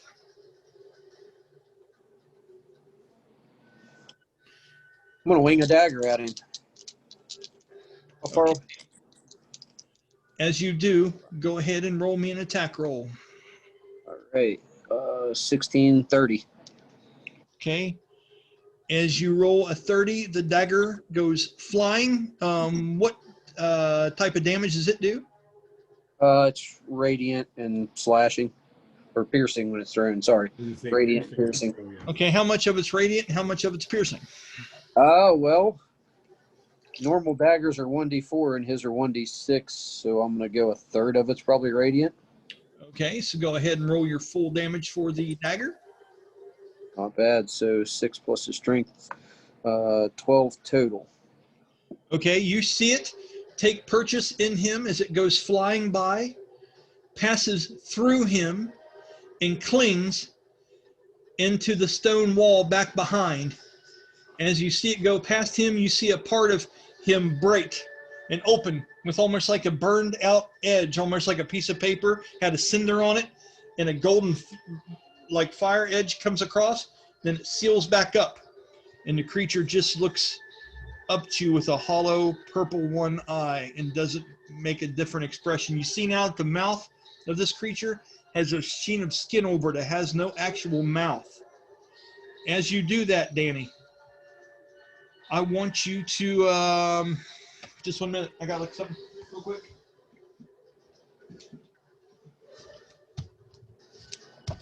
Just a minute. I'll be quick. I like how a book just appeared out of the ether. Yeah, I've got that. I have Cast Player's Handbook. Okay. I'm waiting for my delivery of a few more source books. Roll me a dexterity saving throw. So I really wish they'd make a book which has like all the extra stuff they added from the modules into a single 17. book. 17. There's a site called. Yeah, we'll talk about that later. Yeah, we'll talk about that after. Yeah. Yes, man.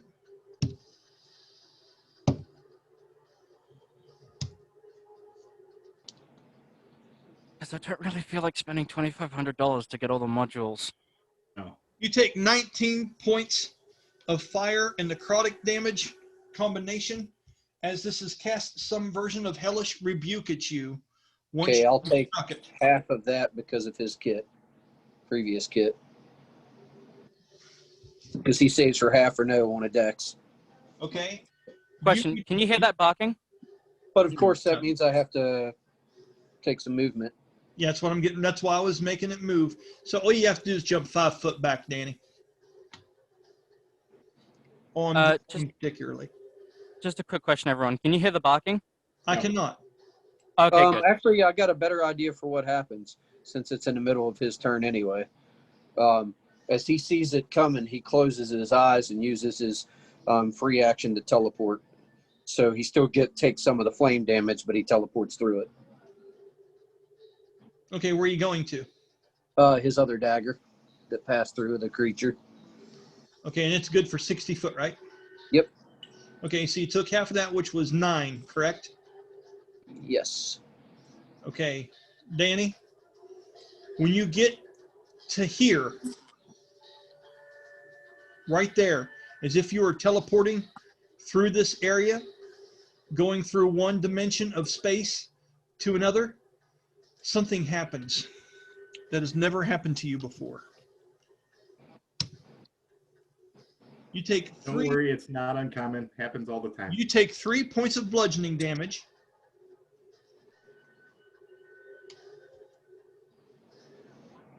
And all of a sudden, something comes into view.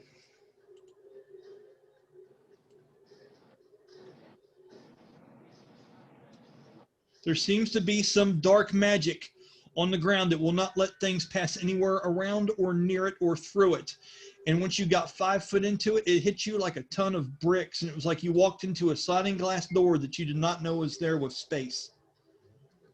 The problem being is that when you hit that, you feel something has came over you. You feel weakened in some way. There is something not right. You feel fine as far as your motions and things, but there's something spiritually off about you just a little bit as you are now standing 5 foot within this void, and it has stopped you from teleporting over to the other side.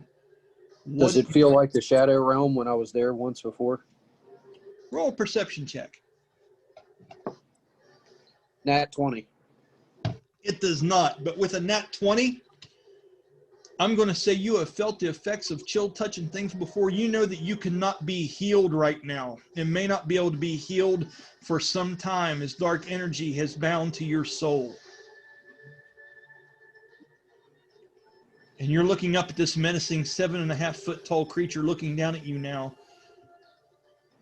And you can see its head kind of move eerily to the side. It would almost have a smile on its face if it had the ability as it looks to you. As you can see the frown crinkle and lines form inside of its head. What are you doing now? Bast smiles, and instead of using the rest of his actions for attacks, he's going to use that because I know it takes a bonus action to do this, but I'm doing it for dramatic. He reaches up with that flaming dagger and touches his left arm where that bracer is and invokes the bracer. What does it do? Spiritual Guardian. Okay. So as you invoke it, talk to me about what it looks like. For all of you that have seen Drayden, you would see 3 winged versions of Drayden, or actually multiple versions, sorry, pop out. He's going to use it at the... Probably should just go ahead and use all of his charges, damn it. Yeah, he'll use it at his... He'll use all 3 charges for the day. Basically, it casts Spiritual Guardian. It's a bracer of vines with angelic runes. It'll light up, and in a 15-foot radius for 10-minute duration, those shapes of Drayden fly around him.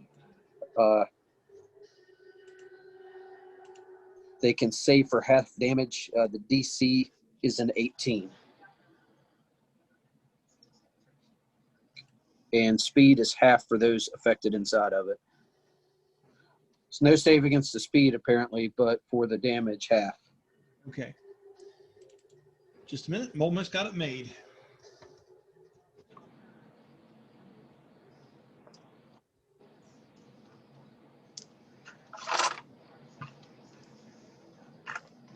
Guardians with a Y. That's awesome. I'm great, aren't I? Okay, let's see if I can move this thing down here to where it needs to be. I love this thing. I absolutely love this thing. Spiritual Guardians erupts around Danny's character. I need to connect that to you, buddy. Just 1 minute here, okay? 15-foot radius, so it's actually 15 foot in each direction from him. Okay, yeah, we're going to make it bigger. Okay, it's on top of you. And now let's go to the Spiritual Guardians. Let's move it. Resize, 15 foot. 5, 10.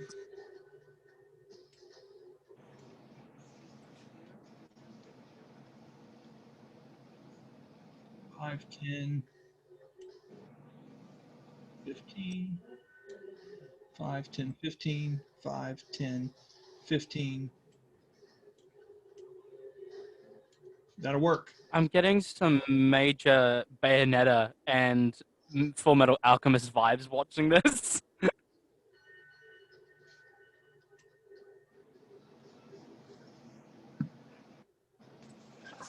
Okay, so I'm going to say it's there, and I'm going to make it very faint for now, so we can still see the dynamic, everything that's going on. But when it comes to area effect, Danny, I'm going to bring it up for you like that, okay?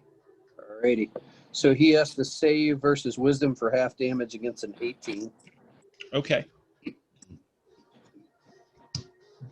Natural 20. And for those of you watching, the reason we don't roll on this is it's a magic item, so its DC is set. Right. Well played, Dane. I'm glad you're pointing out because people are like, what? Okay, we got an awesome game of chess going on here. So what does he take since he rolled the nat 20 on it? Does he take half? Yep, half damage. Okay, and what is the damage of this? It's 5d6. He'll take 10 points of damage. Okay. That's halved already. Okay, got it. Okay, as he does that, Kylian, roll me a perception check. And it's also radiant damage. I got since it. he's on- Yeah. got you, buddy. 16. You hear in the distance again that same mortal cry as this thing happens and gets hit. And you know there has to be some kind of connection, but you cannot pinpoint the physicality of the yell in the distance. But you do know now that it is louder and more clear, as if not barricaded off like it was previously.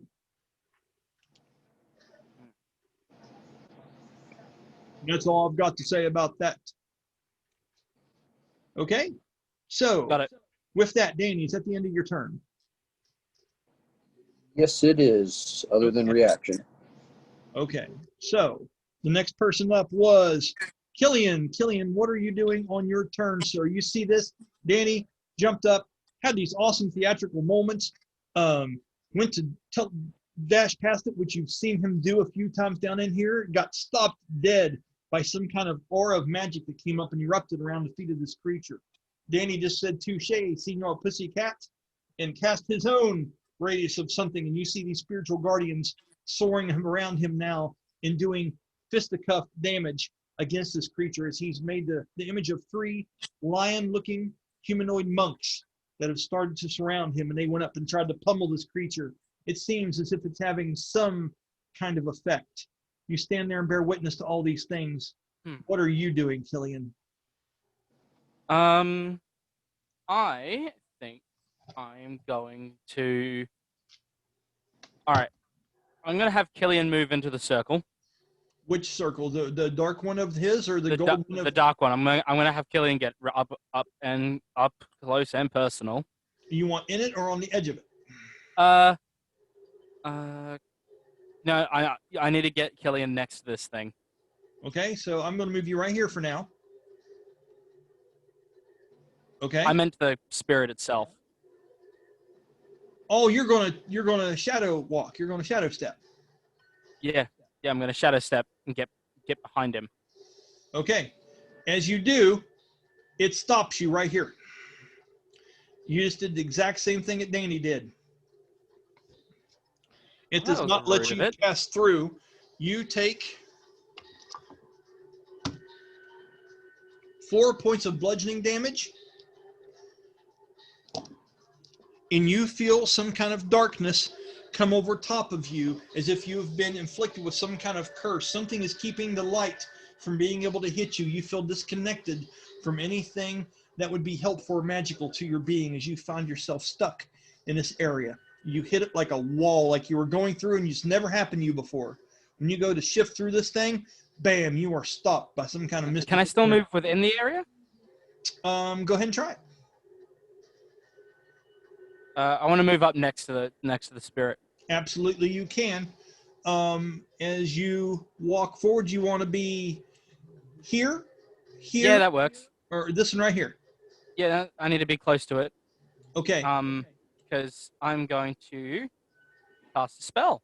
Okay, as you fight through, and this stuff hits you at first, and your character would say something rebellious, which would be like what? You're not the only one that walks in the shadows. Nicely done, buddy. I like it. That made Danny even grin. Okay.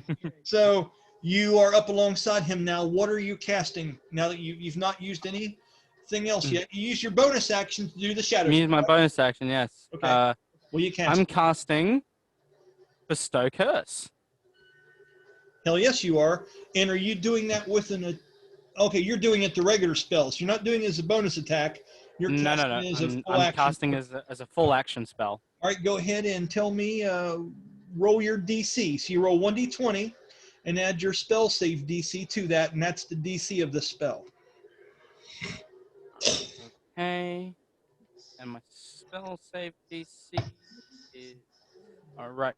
The spell save DC is 16.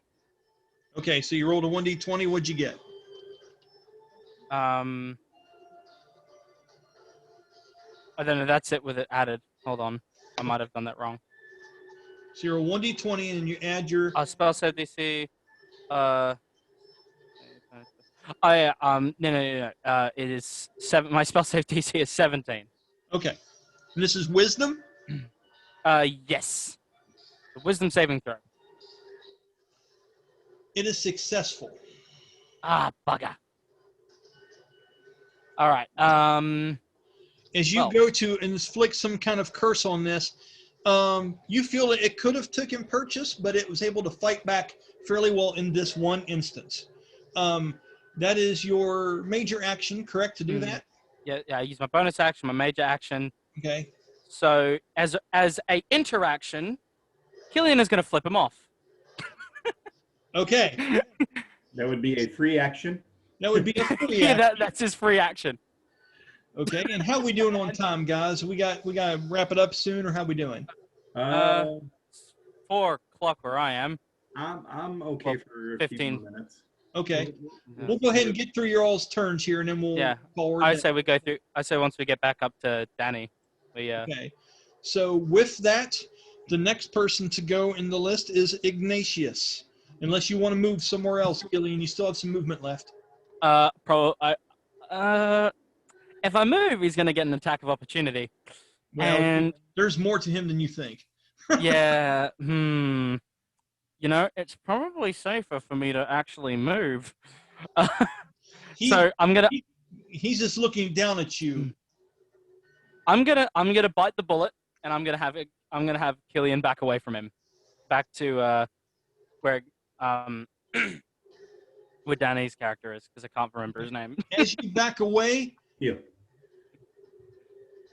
it doesn't even care. Oh.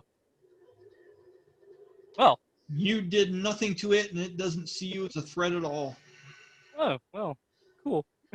As you see one of the skulls on one of those flails on that side kind of look up like almost like a snake, and that jaw goes to open and hiss. You see him give a little pull with two of his fingers like he's checking a fishing line, and pulls it back to him as it hits the ground and rolls against the ground. You hear the bone roll on the stone. He's not wasting it on you. Kylian hisses back at it. Finger up. Ignatius, Iggy buddy, I'm gonna say you were up. I'm gonna start you about right here. Okay. What would you like to do? You are keeping no concentration on these. They seem to be held in place for the time being. What I think I am going to try to do, and because I get my attacks are, where am I at here? I get 4 for every 3 rounds. So I'm going to have a second one on this one now. Okay. 2, then 1 and 1. That's nice. Good deal. I'm going to try dispelling magic at a level 4 on one of those to start with. Okay, just a minute.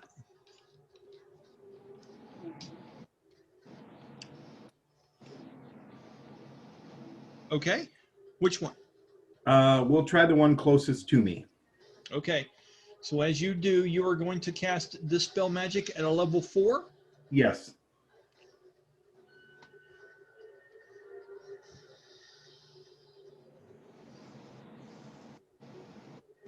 In this instance, it seems to be successful.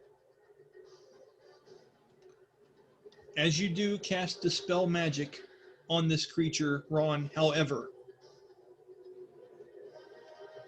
the creature's body begins to fall apart and become rickety as the head starts to slowly turn and look towards you, the purple light glowing even brighter from its eyes. Kylian, this could be why it didn't want to attack you. It was focusing on something else. And as the body starts to fall apart and crumble and turn to ash beneath it, the skull is the only thing left in the middle of the floor. And as it does, its eyes light up brightly and its mouth opens up and it goes. And black, shadowy things emanate from around it and start to curl out of its mouth. I need you to roll a charisma saving throw, Ron.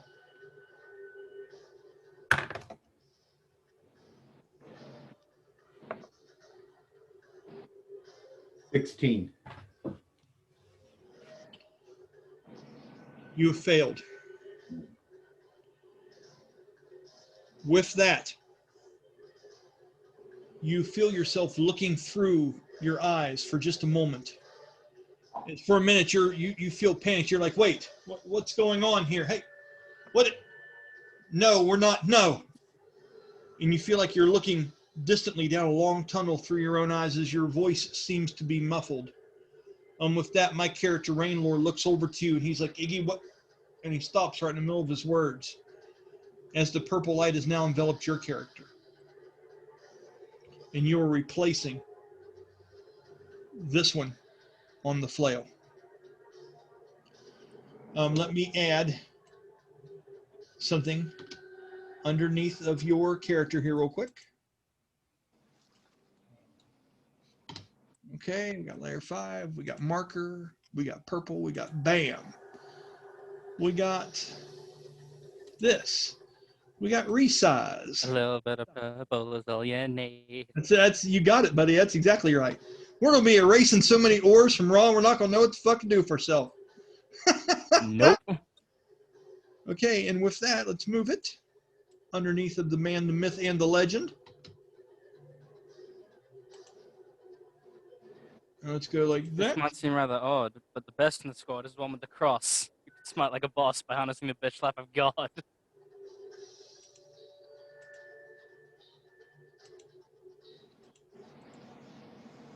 Really? Why did it do that? That's weird. That doesn't make any sense. Just a minute, I'm looking at something real quick, guys. Technical difficulties. Huh. So that's not. Gotta love them. Well, that's not anything anymore, which I don't understand. But Yeah, you are now technical this one. difficulties. Okay, I'm going to put this down as Iggy Cursed, I guess. Just do a new one. I-G-G-Y. Okay, Iggy Pop. Iggy Pop something. And this in here, I'm just going to get rid of. And now you're this one. Okay. So with that, you hear a voice whisper to inside your mind. And the voice says, and I get to determine this on a 1d4 to see which thing it's going to ask of you, Ron, as you seem to be enchanted and bound by this creature somehow. Okay. Right on. Fly around in circles. Place who came before us. You hear Couldn't help myself.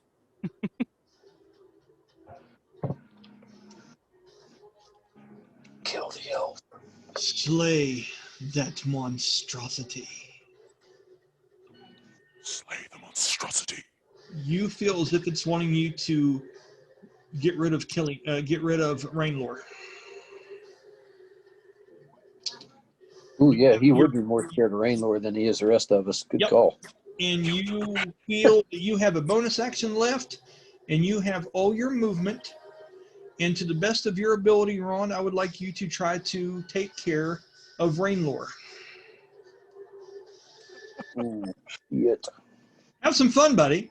That's it. I Just wouldn't do it. attack your DM. You know, I love it. I just love With it. the best of your ability, take care of it. I don't have a lot of damaging abilities, so Oh, What cleric? yeah, What his I would ass. cleric probably- then were you Well, wait again? a second, though. I would He used probably Dispel magic. Was that hold up? Dispel magic's an action linked spell, right? It's an action linked spell. It takes a single action to cast Dispel magic. Yeah, So your attack, like your action was complete then. right. So your Rainlord's turn in the initiative. Right. I Then have after that, movement left, so I would, You have the zoom movement. out of my own control. I would move into Rainlord's range. Okay, as you walk up to me, I'm doing the whole Aquaman, the Jason Momoa. It's like, oh man, they ain't got you too, do they? Damn. He says like that. He's looking at you. Oh, Iggy, buddy. You walk up to him, and you don't have any kind of bonus action spells or anything you can do to affect him in a negative way. I don't think so, no. Just out of curiosity, what domain were you again? Knowledge. Kill him with your books. Yeah. Beat him to death with your books. Okay. As you come up to him and you're looking at that, I see that your hands are gesturing like you're getting ready to unleash something on me, and I'm not sure what it is. Rainlore's turn. And well, hold on. Nope. Next is the Bone Collector. Fine. Yeah. With that, Kill man, you. what a hell of a fight we got going on here. Okay. I don't know, but it's kind of weird. So I love to this start thing of his far too turn, much. all four. But Doggle's back. What'd you say, Danny? Are you already interrupting my turn? What are you saying? just reminding you, spiritual guardians got him. I'm about ready to take your spiritual guardians and stick them up your ass, buddy. I hope you got the Vaseline ready because it's getting ready to go down, sir. Okay, so as his turn, Danny, what was your spell casting ability? It's under charisma now. Okay, you and him are going to do opposing charisma battle checks. And I need you to roll a charisma saving throw versus what I get here, and I need to know your total.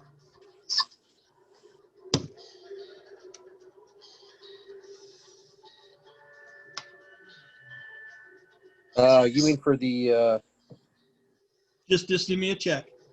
I'm trying to figure out how that works because it's through his item. But for charisma, that would be a 20. Oh, hold on. It's through your item? Yeah, What was the DC for the item? 18 for a save. No shit. Okay. This is a new one. Write this down as something you've never. Also, a new one for you today. In the middle of that, he starts looking at you, and you see the eyes squint, and you see the purple begin to brighten. And all of a sudden, you feel a chill come over top of you, Danny. And as you look around, you notice that those images of Drayden aren't moving, and they're not looking at him anymore. They're looking at you. I need you to roll the saving throw as he has taken over your spell with some kind of feat that he has.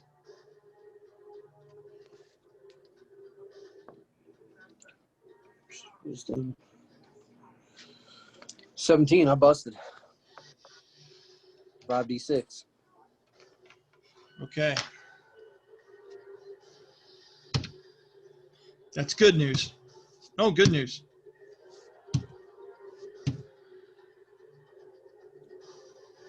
$12 points of bludgeoning damage, which is what he would do, be like bludgeoning radiant or whatever you want to consider, as these images of Drayden turn on you and come down and viciously kick and assault and attack at you. Okay. Now he's going to take the rest of his turn.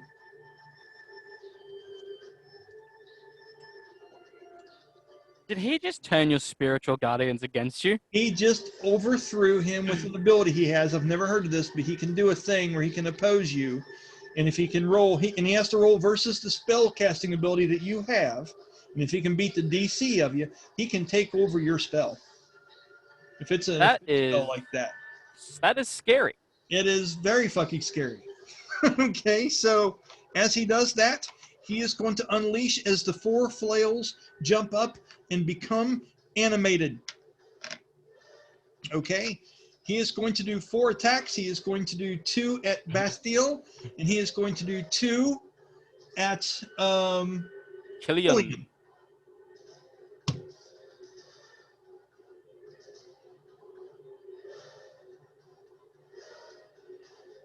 26 for the first one, Bastille.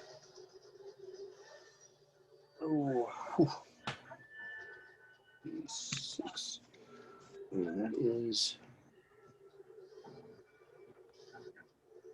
All right, I am bloodied.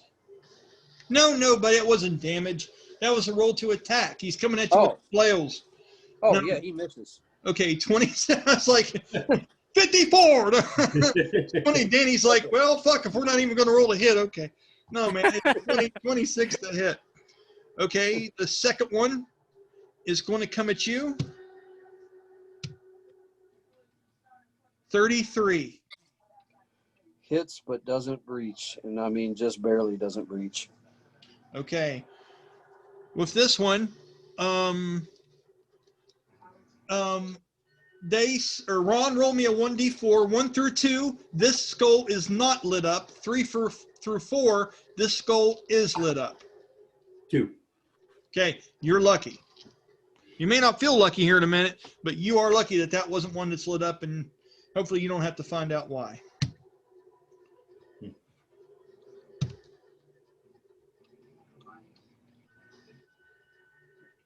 Okay, you take 6 points of bludgeoning damage and 6 points of necrotic damage, Danny. All right. And that didn't breach you. The So bludgeoning. do with it what you want to. Yeah, that's. Necrotic would get all of you, and then the bludgeoning would be reduced. Yeah. But Okay. if So I take all that's the probably necrotic. enough. Yeah, it's probably enough to breach your armor. Being what was it? Total 12. Yeah, that would have breached my armor. The necrotic goes straight through, but I've got a damage reduction of 8 though for the. Okay, so then your armor in that instance would have taken 7. 6 from that spell. 6, and then I took 6. Yes. Okay. All right.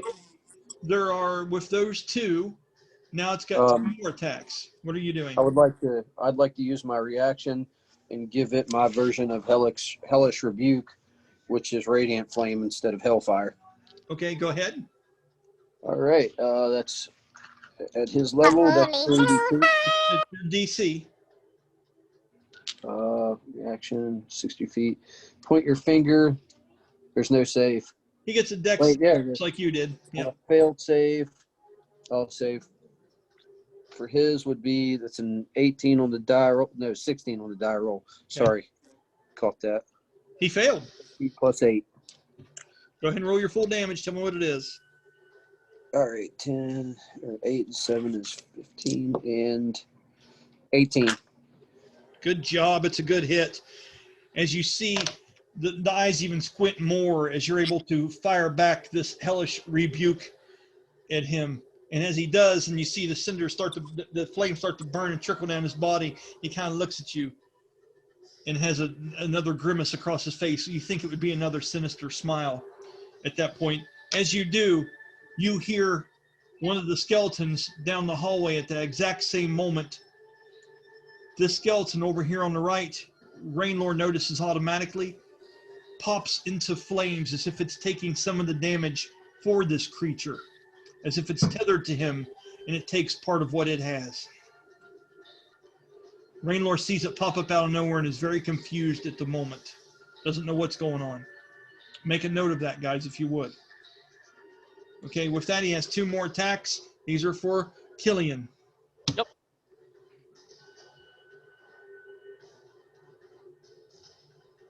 24.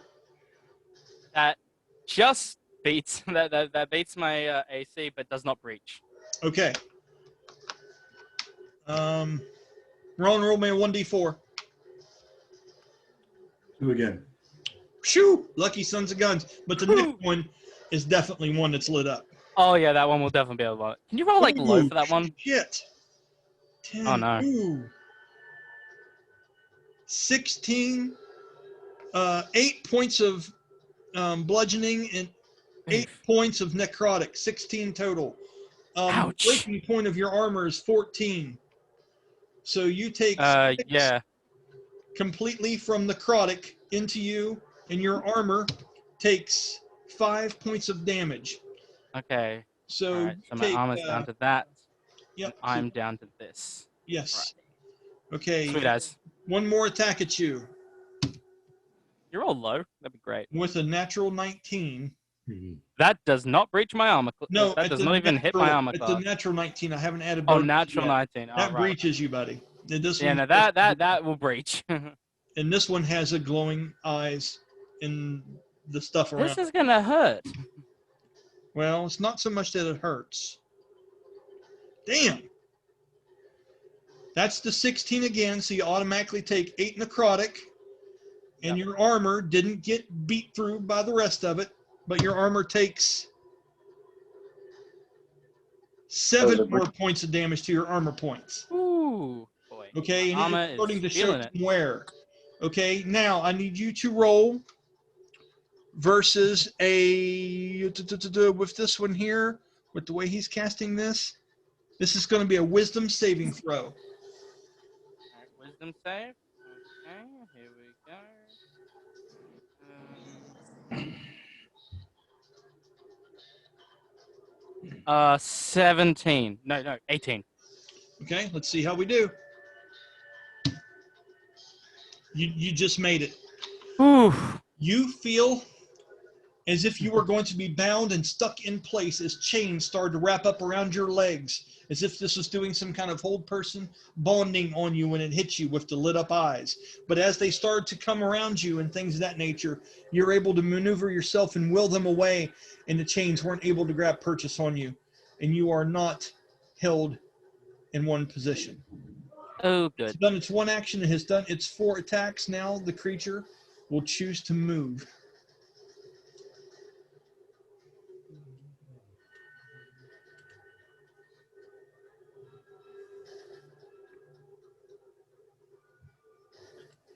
Creature goes off to the side, goes through into the darkness, and disappears through a solid wall and is gone. It has moved somewhere else inside of this vicinity. And as it does,